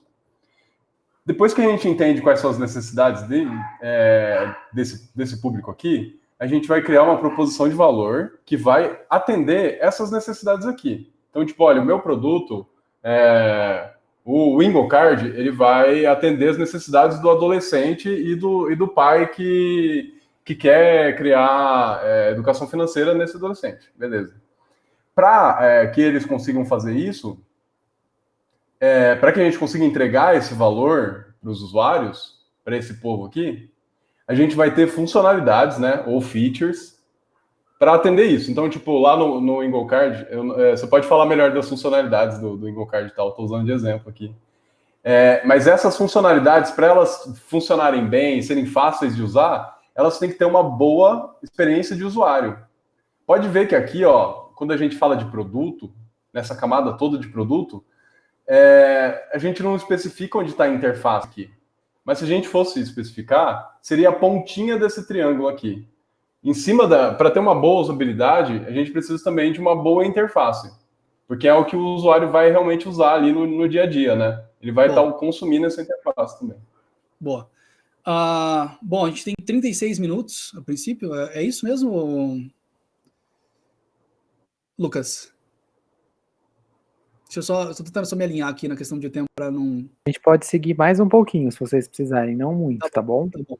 Mas e quantos minutos vocês querem deixar para a pergunta no final? É que vocês já estão respondendo, então acho que se o pessoal seguir nessa lógica, a gente pode seguir, tá bom? Legal. E tá legal, assim. Perfeito. Então, eu acho que uma pergunta super legal da Juliana, eu queria responder ela agora. Ela perguntou, essa é uma pergunta que é de ouro, assim, sabe? Eu acho que muitas pessoas se perguntam sobre isso. Eu, quando era designer gráfico, eu me perguntava a mesma coisa no ponto de vista de designer gráfico. Eu preciso ilustrar ser designer gráfico, né? Tinha sempre essa pergunta, né? Então, ela perguntou assim, para entender de usabilidade mais interface, o profissional precisa caminhar também para essa parte de desenvolvimento e programação ou costuma ter duplas, tipo DA mais redator, se espera que um UX e UI também tenha desenvolvimento? Não, você não precisa entender de desenvolvimento. Na maioria das empresas, tá? Se alguém te pede desenvolvimento como um design de produto ou como UI UX, é porque essa empresa ela é muito pequena e ela quer reduzir custo e quer te fazer trabalhar com isso também. Você não precisa. Não precisa. Nunca precisei na minha vida codar nada, pra você ter noção. Agora sim, tem uns designers que curtem, né? Eu, particularmente, eu quero aprender a front-end, né? Por questão de hobby, honestamente. Porque eu nunca vou ser pedido para isso. Até porque hoje eu trabalho com aplicativo. E HTML e CSS não é usado em nada para aplicativo, né? Para aplicativo nativo. Então, não, você não precisa. Porém, aí depende do nível que você tá já como designer, né? Essa questão, o Cássio falou essa parada que é muito legal, que é sabe escolher as suas batalhas, né? Sabe escolher os seus problemas. Você, como designer, você tem que também saber escolher isso quando você está começando a carreira. Por exemplo, o que eu tenho que estudar agora? O que eu tenho que aprender agora? O que é mais importante? Então, se foque nisso. O que vai te fazer crescer mais? Estude isso primeiro. Eu já estou no momento que, tô meio que sossegado, né? E aí agora estou estudando psicologia, pra você ter noção. É isso que estou estudando. Porque eu tenho tempo de sobra, porque eu já aprendi as outras coisas que eu já deveria ter aprendido. Então, o que eu te digo é, a partir do momento que você entende, que você já entendeu o que você precisa para conseguir uma vaga legal, eu acho que é uma parada legal de se aprender, sim, porque você trabalha o dia inteiro com desenvolvedores. Então, sim, você tem uma dupla. Na verdade, não é uma dupla, é quase um time inteiro, né? É um squad que a gente chama. Então, você tem front-end, você tem back-end, você tem você tem um manager, então tem um grupo de pessoas que trabalha no dia a dia. É um grupo técnico. E é legal você saber um pouco do técnico, porque quando você vai falar sobre alguma coisa técnica, ou quando você vai desenhar, se você tem uma noção de engenharia de alguma forma, não precisa codar, mas tem uma noção de engenharia, você já desenha pensando em como vai ser codado. E isso ajuda muito o desenvolvedor a criar a parte dele, né? Você vai desenhar coisas viáveis, né? Coisas que dão para fazer de fato. E sendo um pouco advogado do diabo, se você quiser fazer os dois, provavelmente você vai criar interfaces também que às vezes estão muito simplificadas ali para resolver os problemas de desenvolvimento, né? Então, para saber os dois muito bem, existem pessoas assim.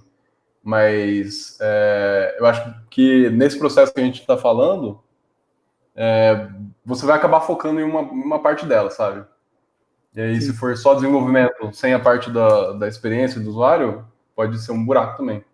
Concordo. E o Renato, sim, o Renato perguntou, então entender o básico de desenvolvimento ajudaria a entender as limitações. Sim, ajuda muito. Mas é aquela questão, o que é a tua prioridade agora? É aprender usabilidade ou engenharia? Por exemplo, digamos, você esteja nesse nível, né?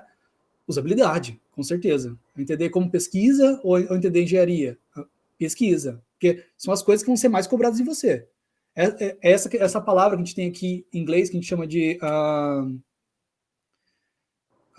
accountable, né? Que é o que você é responsável por, né? Então, tem coisas que é legal você saber, mas você não é responsável por. Então, saber codar, por exemplo, é legal você entender, mas você nunca vai ser cobrado por.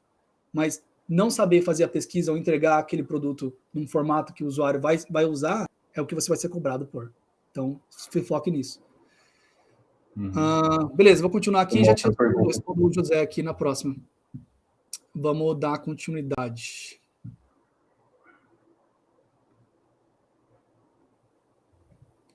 Deixa eu voltar aqui. É a minha vez, né? Está em prototipação, certo? Talvez. Você quer que eu compartilhe aqui ou você quer falar por aqui? Acho que é ok. Pode ser por aí, então. Tá bom. Então, a prototipação, ela é uma fase de você testar aquela ideia que a gente estava construindo, né? Que a gente teve... Na fase de ideação, a gente vai ter um monte de ideias, e aí, como o Maxon mostrou ali, aquelas bolinhas de mapa de calor, a gente vai focar em uma daquelas ideias para testar. Provavelmente a melhor ali com que a gente conseguiu chegar, né? Então, nessa fase de prototipação, ela é uma fase da gente criar um mockup, né? Como está ali escrito, um mockup, uma landing page, alguma coisa para testar essa hipótese que a gente tem de solução. Essa hipótese é aquela ideia que a gente rabiscou e a gente ainda não sabe se funciona. Pode ser muito boa na nossa cabeça, mas enquanto os usuários não botarem a mão naquilo, ela ainda... A gente não pode dizer que aquilo funciona, né? Então, o que a gente faz nessa prototipação? Tem vários tipos de protótipo. Tem protótipo que a gente chama, né, baixa fidelidade, média fidelidade, alta fidelidade. Faz com o que você tem. A gente se vira para conseguir testar aquela ideia. Então, se você... eu e o Maxon, né, a gente está trabalhando numa empresa grande, a gente usa o Figma, a gente tem uma equipe lá que pode ajudar, às vezes, a gente a fazer um protótipo navegável, já com um programador trabalhando em cima. Mas, você pode fazer isso com papel, você pode fazer isso com qualquer coisa, desde que você consiga testar a sua ideia, com critérios, lógico, como que ela pode funcionar. Eu vou mostrar aqui rapidão os slidezinhos.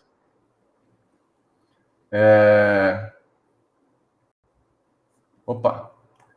Na verdade, peraí. Aqui. Então, beleza. Botei uma frase de efeito aqui. Protótipo é a chave e teste é a fechadura. Você vai testar se aquela sua ideia entra ali naquele problema e para destrancar ele e as pessoas sentirem o valor que você quer levar para elas, né? Então, quais são essas grandes vantagens do protótipo? Por que a gente faz isso, né? Porque a gente vai criar uma parada só para testar e não vai partir direto para a solução. Vai sair muito caro se a gente fizer isso, né? Se a gente for lá e pedir já para um desenvolvedor botar aquilo no ar, a gente vai botar o produto no ar sem testar isso antes, vai sair muito caro. Então é uma maneira da gente conseguir, como uma lanterna no escuro, ver se a gente está indo para um lugar bom ou se a gente está indo cair num buraco, né? Confirmar se essa nossa ideia ela é importante de fato para resolver esse problema. E também vai confirmar, além dos usuários, vai confirmar para a galera que está trabalhando com a gente se os critérios que eles estão, os objetivos de negócio, né? Tipo, é lógico que a galera que da sua empresa, eles têm outros objetivos também, além dos objetivos do usuário. Então, o protótipo vai conseguir dar alguma pista para a gente disso também. E pensando em Design Thinking, como o Maxon falou, né? Ele é um processo co-criativo. Isso quer dizer que quando você cria um protótipo, você dá na mão de um usuário, essa pessoa ela também está testando com você e está ajudando na construção do produto. Então, é muito mais fácil você chegar num lugar bom se o seu usuário falar para você que tá legal, sabe? Isso daqui funciona para mim. Seria melhor dessa maneira. Então, isso ajuda demais. E, finalmente, né, por ser barato, ele é muito mais rápido de você fazer. Ao invés de você esperar ali 3 semanas para você, às vezes, testar alguma coisa com um usuário, você cria ali rapidinho ali, em 1 semana, alguma coisa para testar, e já consegue tirar essa dúvida fazendo o teste de usabilidade, né? Só vamos pensar aqui de forma bem resumida. Uma coisa que eu vou responder as perguntas que estão vindo ali, Rafael, eu vou responder a sua também. Uma coisa que eu vou falar até o final da aula é o salário base de um sênior hoje, no Brasil, que eu descobri ontem, para uma empresa boa. Tá? Eu não sei se é a base de todos, mas eu vou falar de uma empresa boa. E esses me dão um feedback de vocês. Mas só pense comigo, vamos pensar no engenheiro, um engenheiro de uma startup, né, que é um cara que é um diamante hoje. Né? Ele é um grande diamante. Primeiro porque tem muita demanda e tem pouco profissional no mundo. Então, as empresas de fora estão buscando pessoas no Brasil, pelo talento que a gente tem. Né? Então, vamos pensar um salário desse cara. Eu vou mandar aqui bem alto, tá? Vou mandar aqui uns 15, 17, até 20 consegue ter um engenheiro aí bom. Vamos jogar 15, 16, 17. Vamos mandar um 15. Vamos bater no 15 ali. Agora pense comigo, 3 semanas, esse momento para você testar uma ideia que você quer testar direto com o engenheiro, você gastou o dinheiro, o salário de um back-end, um front-end e um designer. Quanto que você gastou no mês? Você tem uma ideia para testar que você nem sabe se deu certo. Quando você cria um protótipo, com 1 semana você consegue criar, compartilhar e trazer resultado que você ia esperar 3 semanas e não ia gastar todo esse dinheiro.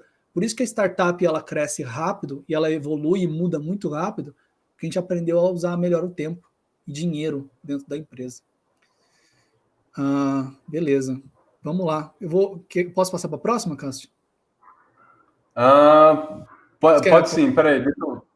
Não, acho que... Não, se vocês conseguiram ler isso daí, eu acho que... Quer falar uma coisa ali? Porque, assim, a pergunta do Renato eu respondi, né?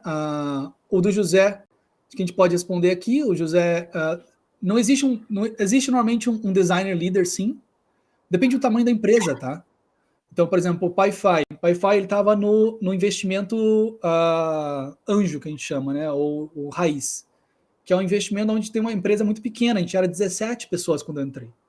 A gente tinha 2 designers apenas, que era eu e o Maurivan. Né? O que a gente fazia era... Os 2 eram, no final das contas, líderes de 2 coisas completamente diferentes na empresa, por muito tempo. Né? Aí a empresa cresceu, ao momento que a gente tinha mais de 200 funcionários, e a partir disso a gente tinha times ou squads, que a gente chama, para cuidar de cada parte do produto. E aí cada parte do produto tem um product design cuidando dessa parte. Um exemplo, a ativação, né, o growth, né, o crescimento da empresa. Tinha um squad e um designer. O core, que é as coisas que já existem que precisam ser mantidas. Tinha um product design. Novas aplicações de terceiros. Tinha um product design. E aí você tinha um líder de todos, que é o diretor de design ou head of design e assim por diante. Mas aí depende muito do tamanho da empresa, tá? Cássio, Tem uma pergunta da Juliana aqui que eu acho que aquele slide lá fica... Não precisa dele, se eu responder aqui, ó. A Juliana, ela perguntou se um app beta, ela está nessa fase de testes ainda, ou já passou por vários testes internos antes de chegar nos beta testers. Eu acho que tem uma coisa que a gente não falou aqui, Maxon, que é que esse processo, ele é iterativo, né? Você pode fazer ele várias vezes, ou você, tipo, por exemplo, se eu testei ali um mockup feito no papel e ele não funcionou, eu vou voltar atrás e fazer ele de novo, posso até fazer ele no papel de novo e testar ele de novo com as pessoas. Quando um aplicativo está em beta, ele já passou por um monte de testes até a gente já conseguir ter certeza de que algumas coisas funcionam, porque a gente envolveu os programadores nisso. O Maxon falou ali que o salário de desenvolvimento para vocês, né? Então, imagina que quando você envolve programador, o negócio é para valer, sabe? A gente já tem várias certeza é uma palavra muito difícil de usar. A gente tem as hipóteses mais claras que agora precisa ser respondidas. Confiança. Melhores suposições. Sim. A gente já tem muito mais confiança de coisas que podem dar certo, então aí a gente faz o que a gente chama de MVP, que é um produto com o mínimo possível ali para a gente conseguir entregar o valor esperado para o usuário, para ele já começar a gerar valor na mão das pessoas, né? Para a empresa ver o que está dando certo, para os usuários usarem e aquilo gerar algum lucro para a empresa também. Então, o app em beta, ele já passou por um monte de testes e ele ainda está sendo testado, né? Tipo, é uma fase de teste além, aí, pode-se dizer. É um ótimo momento para eu responder essa pergunta também, porque a gente está entrando em alfa no IngoCard. Então, qual que foi o processo? Primeiro, a gente fez todos os testes com os usuários para até chegar num produto que a gente tinha noção de que era o que a gente precisa, era o melhor, o bet, né? Que é a melhor aposta que a gente tem. A gente lançou isso em staging, que a gente chama, que é o ambiente de staging, né? Que é onde somente os funcionários podem ter acesso. Então a gente fez um review de bug, de tudo que pode estar existindo nesse aplicativo, que pode estar atrapalhando a experiência por nós mesmos. A gente está finalizando resolvendo esses bugs, etc. E a gente vai entrar em alfa na semana que vem, ou em 1 ou 2 semanas, que o alfa é apenas para os investidores e amigos, que somente as pessoas bem próximas do nosso círculo vão testar e vão dar feedback para a gente. E daí a gente vai para beta, que beta vai ser para alguns usuários selecionados, que a gente vai realmente testar para o usuário final, né? Então é mais ou menos por aí. Eu não sei se você falou, só que agora vocês viram o processo, como funciona na IngoCard. Existe uma questão importante também. Quando a gente fala de aplicativo beta, a gente está falando de um produto inteiro. Isso não é isso que acontece normalmente numa empresa que você já entra e a empresa já existe. Como que funciona o beta para uma empresa que já existe? Normalmente é uma feature nova, é uma solução nova para um processo específico, uma interface específica do produto que precisa ser melhorada, que você está pensando em melhorar. Como que funciona esse beta, que a gente chama? Claro, você fez todos esses processos que a gente está falando agora, da ideação, o usuário teve uma confiança maior. Como que você faz para testar com o usuário final depois disso? Normalmente no PyFi, ao invés de ser mandado para 100% da base, ou na Hopper também, né? Ao invés de ser mandado para 100% da base, o que a gente fazia era um AB, né? Então a gente fazia com que tivesse o A ali, que era o que a gente tinha hoje, mandava essa nova versão como um B e analisava os dados das duas para ver se ela realmente era melhor ou não. E a partir do momento, esse era o nosso beta, digamos, né? O nosso beta para testar ali, e aí a gente lançava se a gente via que ele tinha melhor ativação. Um detalhe bem importante. Existe coisa que a gente chama de quick wins, né? Na startup. Nem tudo, pessoal, a gente realmente faz teste com o usuário. Tem coisa que não tem como testar. Tem coisas que são ideias, que não tem como você ter uma resposta se você não lançar realmente aquilo na mão do produto. Não tem como as pessoas falar assim, isso é interessante ou não. Ela tem que ver, ela tem que testar, ela tem que sentir aquilo. Às vezes é uma questão de protótipo. Tem coisas que é tão rápido de desenvolver, é questão de um dia de um desenvolvedor, que a gente simplesmente criava e lançava em um dia, numa squad, e botava no produto mesmo. A gente chamava no produto mesmo e analisava os dados depois e via se era melhor. É mais difícil, mas é o que a gente chama de quick wins, que ele é bem rápido e não é tão caro de desenvolver. Isso acontece também, mas é um pouco mais raro de acontecer. Mas também acontece. É aquela fruta que tá bem embaixo, assim, da árvore, né? Aquela fruta fácil de ser colhida, assim. Uma outra Boa. parada também, quando o produto está em beta, já está no ar, é que a gente consegue fazer testes diferentes, né, Maxon? Tipo, tem teste qualitativo, que é conversando frente a frente com o usuário ali, que você vai receber respostas de o que ele achou, o que ele sentiu usando aquilo, o que deu certo, o que não deu certo. Mas quando tem um produto no ar, você consegue já fazer tipo o teste AB que o Maxon falou. Consegue dados em número do uso da galera, sabe? Tipo, quantas pessoas apertaram um botão tal? 3 mil. E depois do teste AB? 5 mil. Ah, então funcionou melhor, sabe? Eu amo pesquisa, galera. Vocês têm que aprender pesquisa, ela é uma coisa maravilhosa. Principalmente quando você aprende a fazer pergunta. Porque se você pergunta as coisas, o que você achou dessa tela? A pessoa vai responder o que vem na mente e não é realmente a resposta. Né? Então você precisa fazer uns círculos para você encontrar a verdade. O que normalmente eu falo é que em pesquisa, normalmente é uma nuvem de mentira que o usuário fala, e nessa nuvem de mentira você vai encontrar a verdade. Mas até você encontrar a verdade, você precisa saber fazer as perguntas. As perguntas normalmente elas são abertas. Ou você circula. Eu tinha um que era muito legal no PyFly, que era uma ideia que alguém teve, e essa ideia essa pessoa achou genial. E ele era uma pessoa muito importante da empresa, e ele tinha poder de fazer eu simplesmente testar isso. Ele falou assim, cara, eu quero testar isso, eu quero ver isso, porque essa ideia é muito boa, e eu na minha cabeça, não parecia tão boa, mas eu apenas era apenas uma hipótese, uma suposição minha, né? Eu não sou o usuário final. Então eu formulei aquela ideia em uma qualidade, em alta qualidade. Então normalmente eu testo em alta qualidade, dificilmente eu testo em baixa qualidade. Fui para os usuários e fiz um zoom, igual eu tô aqui com o Cássio aqui. E ela compartilhou a tela ali, eu passei para ela o protótipo e comecei a fazer a pergunta. E aí eu falei assim, executa essa função. Se você pudesse executar essa função, como é que você faria? Aí a pessoa ia lá e executava a função. Se você fosse fazer isso aqui, como é que você faria? Aí a pessoa ia fazer.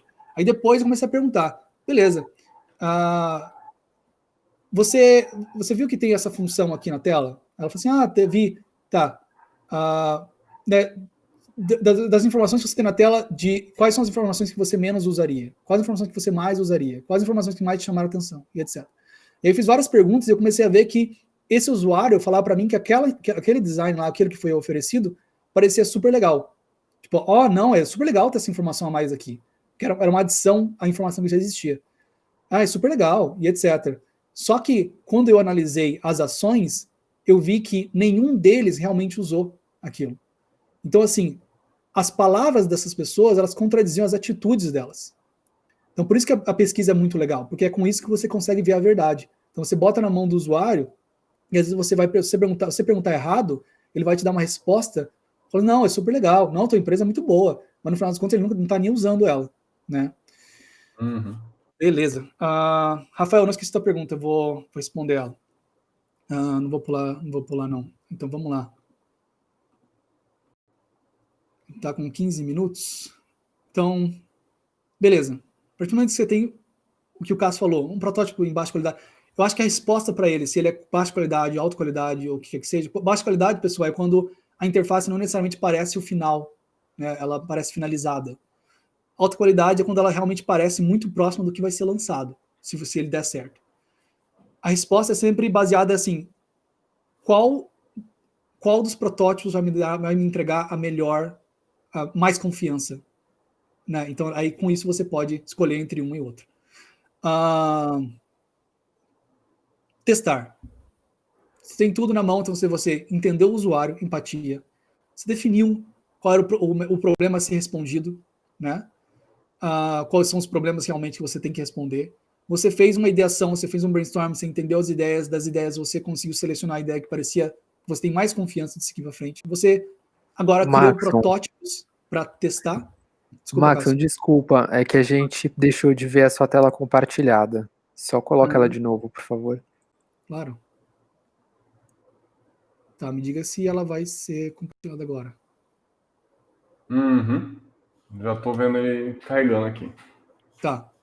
Então, você, né, teve o protótipo ali, você criou o protótipo baseado na ideia que vocês entenderam que é a ideia que a gente precisa responder, normalmente tem uma ou duas, às vezes tem duas que você leva para o usuário, às vezes você tem duas ideias que parecem ser muito, né, promissoras, você vai testar com o usuário, com 2 usuários ali, porque normalmente eu não testo 2 ideias com um usuário, eu testo uma ideia com um usuário. Então, se eu tenho 2 ideias, eu testo uma com um usuário, eu testo outra com outro usuário, para que não tenha o enviesamento, que a gente chama, porque se ele viu uma, ele já vai estar mais próximo da tua interface para responder de forma errônea a próxima, ou mais experiência, né?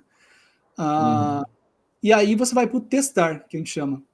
E aí, com isso, vou responder a tua pergunta também, Rafa, sobre a questão de por que eu mudei para design gráfico para produto. O testar, ele é muito legal. É quando você vê as coisas funcionando.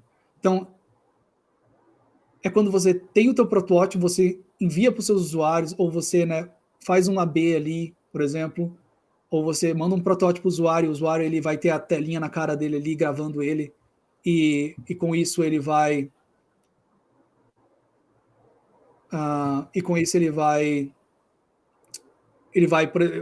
você tem algumas interfaces que você manda o protótipo, ele grava, por exemplo, a pessoa, e a pessoa ela tá ali com o celular na mão, ou um computador, e aí você tem perguntas que você manda para as pessoas, fala assim, se você pudesse fazer isso aqui, como que você executaria? O que você está vendo na tela? E assim por diante, tá? E aí essa pessoa vai executar essas informações, e ao mesmo tempo que ela está executando essas informações, ela está gravando o vídeo da cara dela, e a mão dela usando, ou a tela, o mouse, e ela vai falar o que ela está vendo. E é muito legal também, que é o momento de você testar. E aí você colhe as informações a partir disso. Então tem várias formas de testar.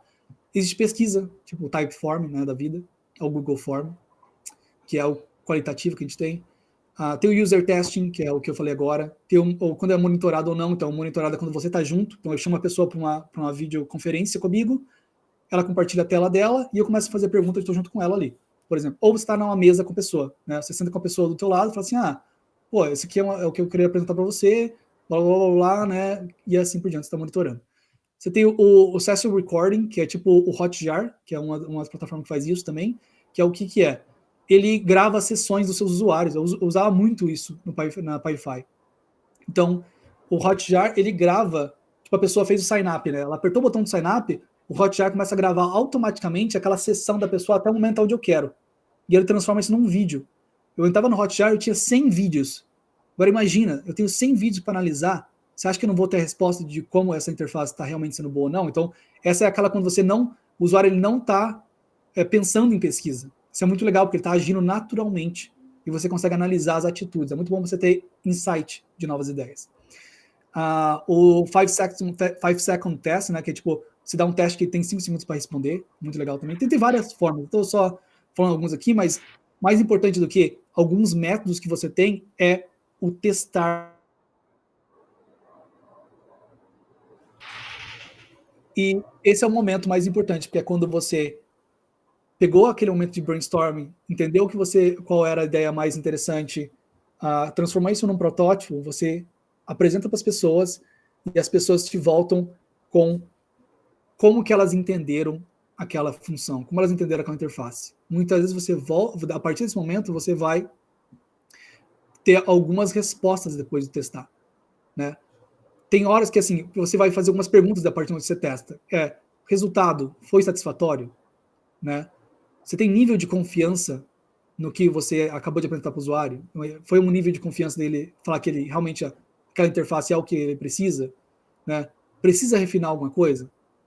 Existem perguntas sem respostas? Depois, a partir do momento que você tem essas respostas em mãos, o que acontece é, se você entende que ainda precisa refinar, você volta. E você volta para um momento que é algum momento da interface, onde você fala, qual é o momento que eu preciso voltar para eu refinar essa ideia para onde ela deveria ser, né? Ou se você tem todas as informações respondidas, você vai para o executar, que é quando você entrega para os engenheiros, e os engenheiros desenvolvem o produto e assim por diante. A partir da execução, Maxon, a gente continua analisando isso? Sim. Você entregou isso na mão do usuário final, não necessariamente está resolvido.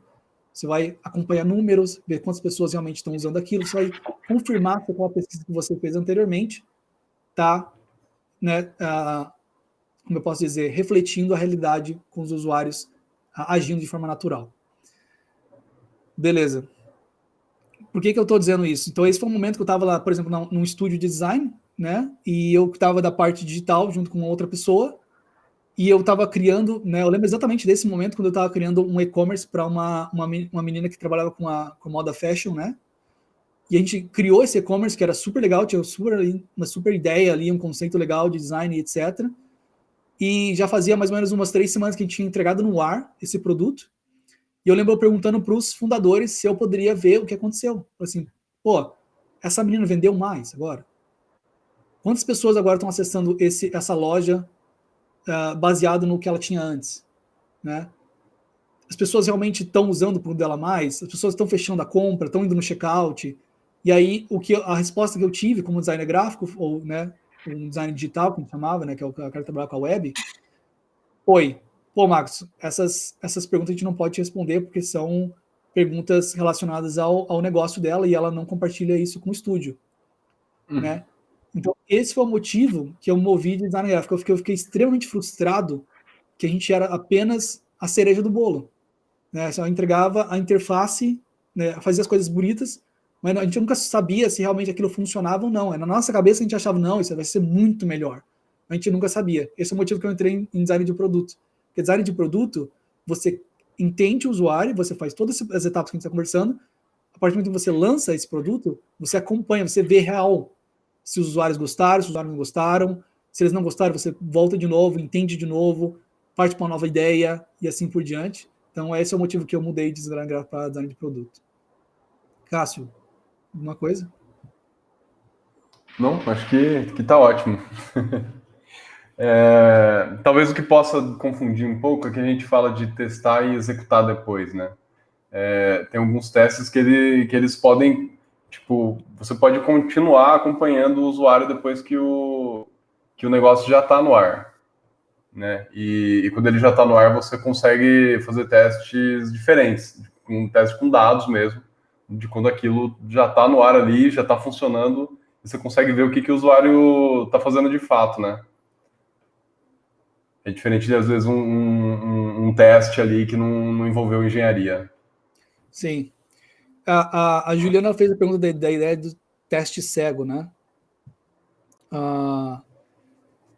E sim, acho que é um pouco diferente, mas a ideia é, como pesquisador, você precisa entender se... Porque, assim, sempre existe uma certa influência, tá, Juliana? Eu, particularmente, eu sou dessa ideia. Tem muito pesquisador que faz pesquisa e ele acha que não, o usuário vai responder com certeza, sinceramente. É legal que, no final dos contos, você vai ver com experiência que os usuários, normalmente, eles respondem mesmo, com sinceridade. Mas você precisa criar todo um cenário onde você abre essa pessoa para que ela, né, para que ela converse com você, porque senão é um grande problema. Então, o que eu fazia era quebrar o gelo no começo. É o que o Google vai acabar te ensinando também no Design Sprint. É quebrar o gelo. Então, eu chegava com a pessoa, perguntava alguma coisa relacionada a alguma coisa. Eu tinha que ter algum trigger ali, né, algum gatilho para começar aquela conversa. Conversava com uma piadinha, alguma coisa, né, que tinha que ter algum humor, uma coisa que não precisa necessariamente, que não ia trazer a pessoa para trás também, né? Alguma coisa que era relacionada ao que eu estava conversando. E a partir disso, eu falava para a pessoa, ó, sabe aquela pesquisa, no Brasil eu falava isso, sabe aquela pesquisa que a gente tem, que é qual é aquela pesquisa do censo, né? Pesquisa do censo, a pessoa assim, sei. Então, essa pesquisa é completamente diferente do censo, tá? Porque a gente não quer saber se você entende o que a gente está apresentando para você ou não, se você vai fazer ou não, tá? Então, a nossa pesquisa aqui é para a gente entender se o produto que a gente está criando, se a ideia que a gente está apresentando, ela está realmente se adaptando ao que você precisa. Então, o que a gente precisa de você é que você seja o mais sincero possível. Você não precisa se preocupar em falar o que você quiser. Se é ruim, se é bom. Tinha muitas vezes que eu falava assim, ó, nem me veja como da empresa, eu nem sou da empresa, eu sou apenas um pesquisador tentando entender se esse produto se adapta ao que você precisa. E aí a pessoa se sente mais à vontade, e aí ela fala, sabe? Mas você precisa criar todo um ambiente, quando você é monitorado. Porém, tem teste não monitorado, que é o que você envia e a pessoa grava ela mesmo, por exemplo, é um deles, que é o usertesting.com lá, por exemplo. Ou a sessão gravada, né? Então as pessoas estão usando naturalmente aquele produto, eles nem sabem que você está lá, e assim por diante. Estamos testando o produto e não a pessoa. Isso mesmo. Beleza. Lucas, você quer falar um pouco sobre o curso? E logo depois que o Lucas falar sobre o curso, eu quero falar para vocês alguma coisa mais do que vai vir no dia 2, porque esse dia foi processo, né? Vocês viram que é um pouco maçante, etc. A partir de amanhã, as coisas vão ficar bonitas de ver. Que a gente vai mostrar produto real, coisa que a gente fez real, problemas que a gente resolveu, como é que a gente resolveu, se a gente resolveu ou não, como é que o usuário falou, mostrar tela real. A gente vai parar de mostrar slidezinho. Então, fica preparado para depois disso. Maravilha. Bom, primeiro agradecer, né, Cássio, Maxon, por essa aula incrível. E se o pessoal tiver alguma dúvida, a gente sempre mantém essa lógica do chat em todos os dias, tá certo? Então eu vou contar para vocês rapidinho um pouquinho sobre os conteúdos do nosso curso de hoje, né, que é o Profissão UX UI. Vou colocar aqui nossa apresentação, só um minutinho. Então aqui, ó. Nesse curso, o que vocês têm acesso de conteúdo, né? Vocês entendem qual é a diferença entre usuário e partes interessadas, e também vão saber como criar um mapa de empatia para entender melhor as necessidades de cada negócio. Então, aí, dessa forma, você será capaz de analisar as necessidades e expectativas de cada usuário e aprende também a fazer diversos tipos de pesquisa e estudo, tudo a ver com o que a gente está ouvindo agora, né? E você vai descobrir o que influencia a usabilidade das interfaces e aprende a projetar diferentes níveis de protótipos, encontra melhores soluções e realiza testes. Também tudo a ver com o que a gente estava vendo hoje. Você aprende a dominar a base do design de interface para plataformas web e mobile e conhece também o que é o design emocional. E você sempre aprende, na prática, a trabalhar com qualquer tipo de projeto e a fazer escalabilidade em um time ou em uma empresa. E entende os requisitos de cada projeto e quais são os objetivos de navegação de cada interface. Você vai entender também como organizar os materiais para que os outros criativos façam testes de usabilidade e criem uma boa documentação para otimizar o trabalho do seu time e dos desenvolvedores, certo? Então, esse incrível curso online, gente, ele é composto por 40 horas de aulas que são divididas em 40 módulos. Essas aulas são todas gravadas com alta qualidade de som, imagem e conteúdo específico. E você pode acompanhar pelo seu computador, por tablet ou celular, no momento que for melhor para você. E ao longo do curso, você vai desenvolver atividades práticas sempre ao final de cada módulo. Então, são no mínimo 40 atividades, todas as atividades você vai receber o quê? Um feedback individual dos nossos tutores EBAC para você aprimorar ainda mais os seus trabalhos. E no final desse curso, você vai fazer o quê? Você vai desenvolver um trabalho final autoral para a marca Yuka, como a gente viu lá no vídeo com o Conrado. Nesse trabalho, você vai criar protótipos interativos com microinterações e vai preparar uma apresentação do seu projeto para a empresa. E ainda tem mais. Se você se matricula no curso, você ganha sem nenhum custo adicional um acesso ao curso online Photoshop do Zero ao Pro da EBAC, e que é ideal para quem quer usar o Photoshop como ferramenta de trabalho. E também, ao se matricular, você ganha um mês de curso de inglês na IF English Live, com acesso a 16 níveis e certificado com reconhecimento internacional. É incrível, né? Então a gente ajuda você que está querendo entrar nesse mundo, nessa carreira incrível. Quem ainda não clicou, tem alguns segundinhos para clicar no botão vermelho que aparece aqui em cima da tela, depois eu ponho ele mais uns minutinhos, tá? E aí você consegue garantir o seu desconto. Então pode clicar tranquilo e tranquila, porque você não vai estar se matriculando automaticamente no curso.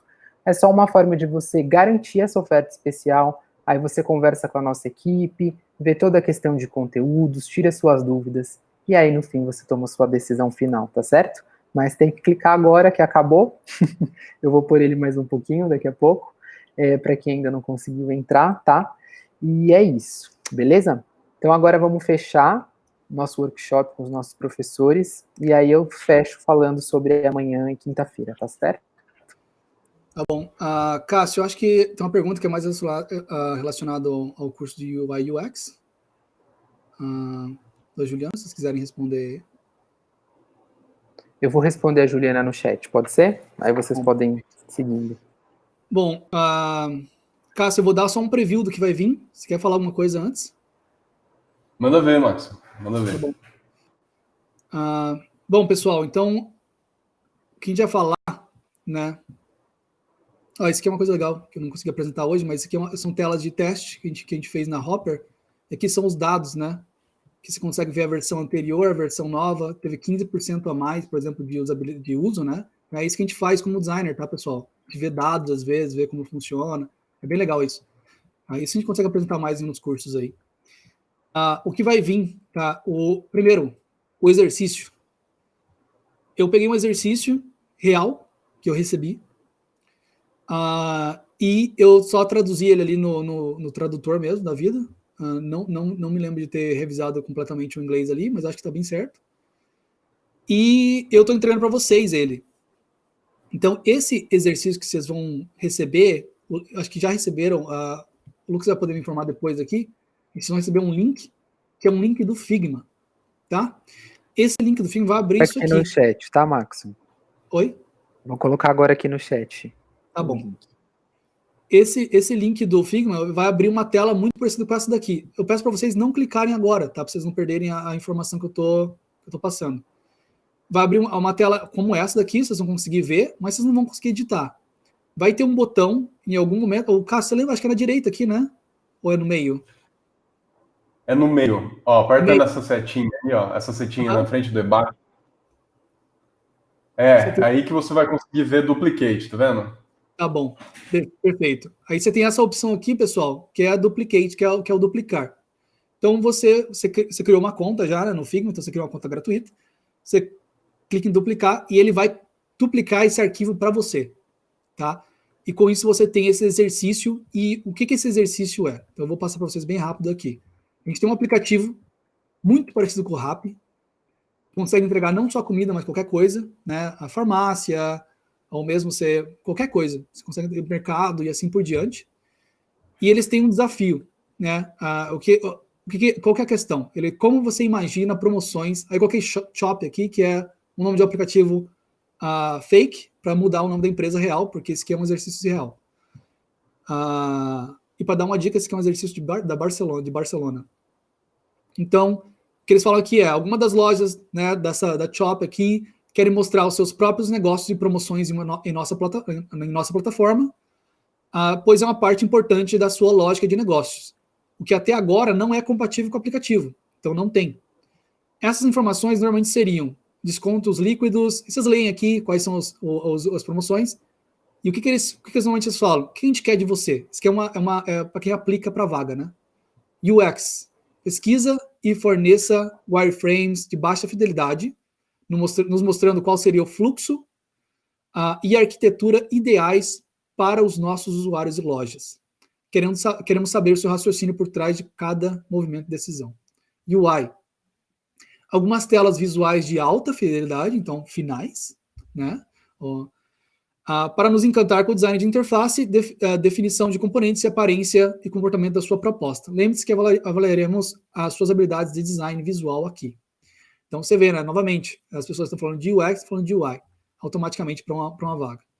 E aí ele fala do desafio.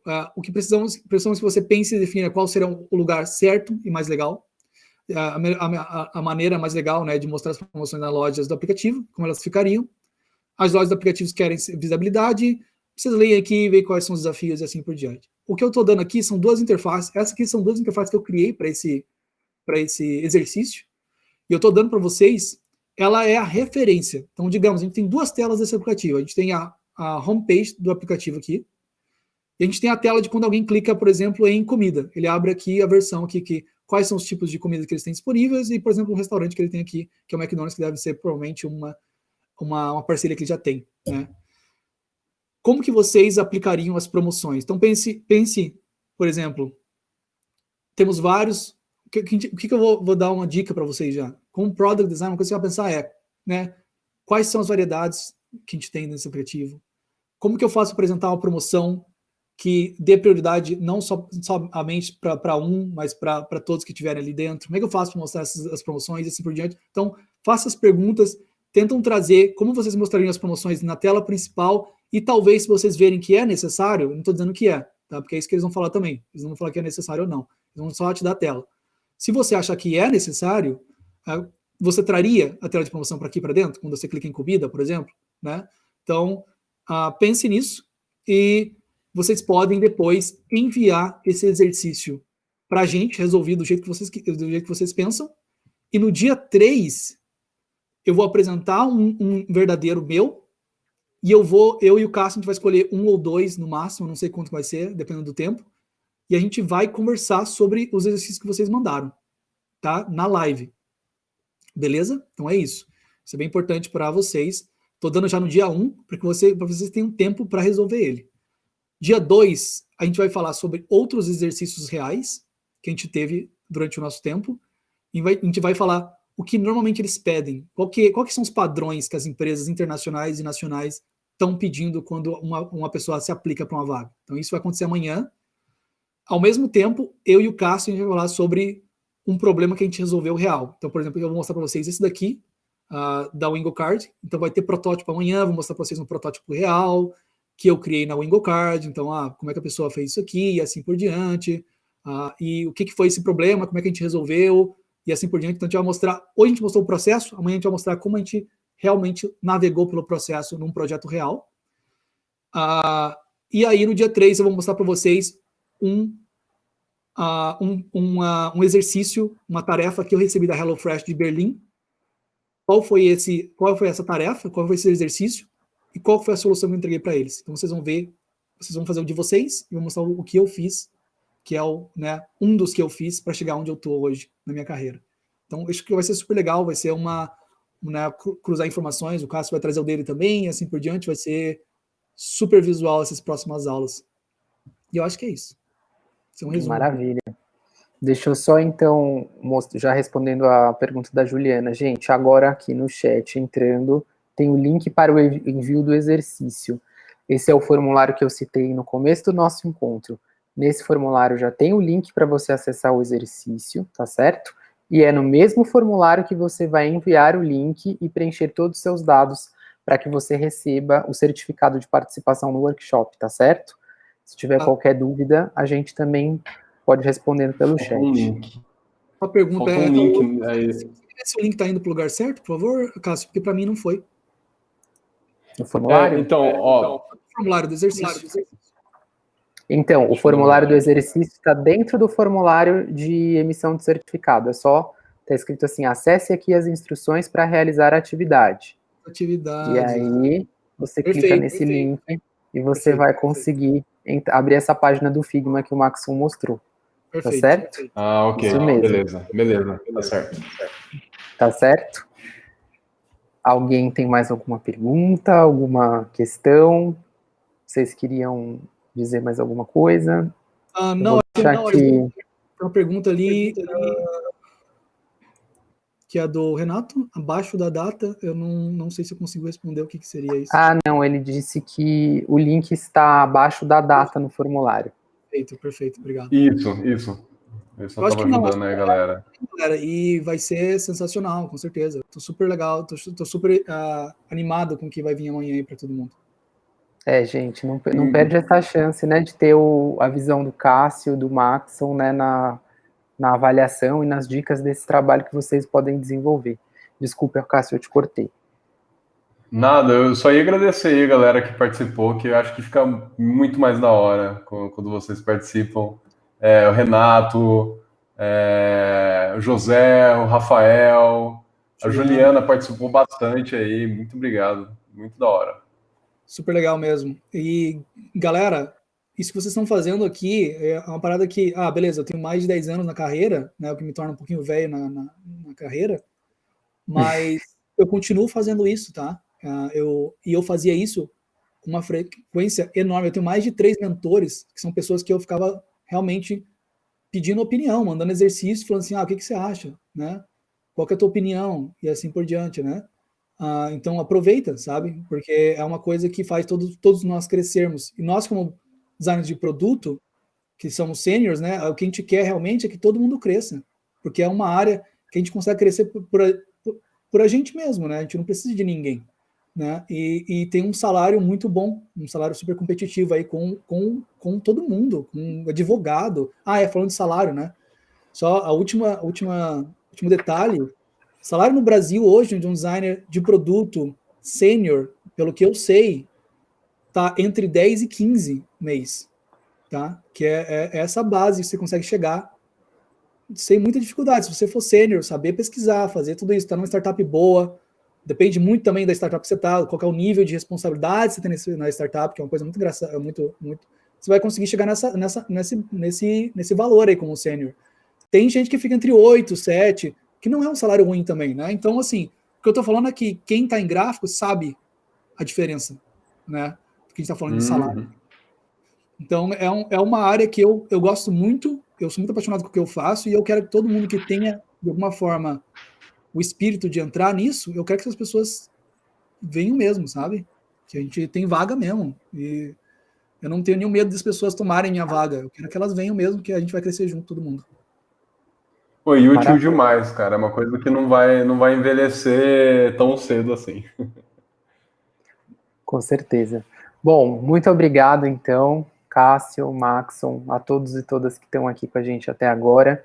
A gente se encontra amanhã. Acho que está tudo certo, né? Todo mundo conseguiu abrir o link, ninguém falou que não conseguiu. Então amanhã a gente se vê e aí já começa a fazer esse exercício para ter tempo, tá certo? Gente, até amanhã às 7. Boa noite a todos e todas. Muito obrigado. Qualquer coisa a gente está à disposição. Tchau, tchau. Valeu, galera.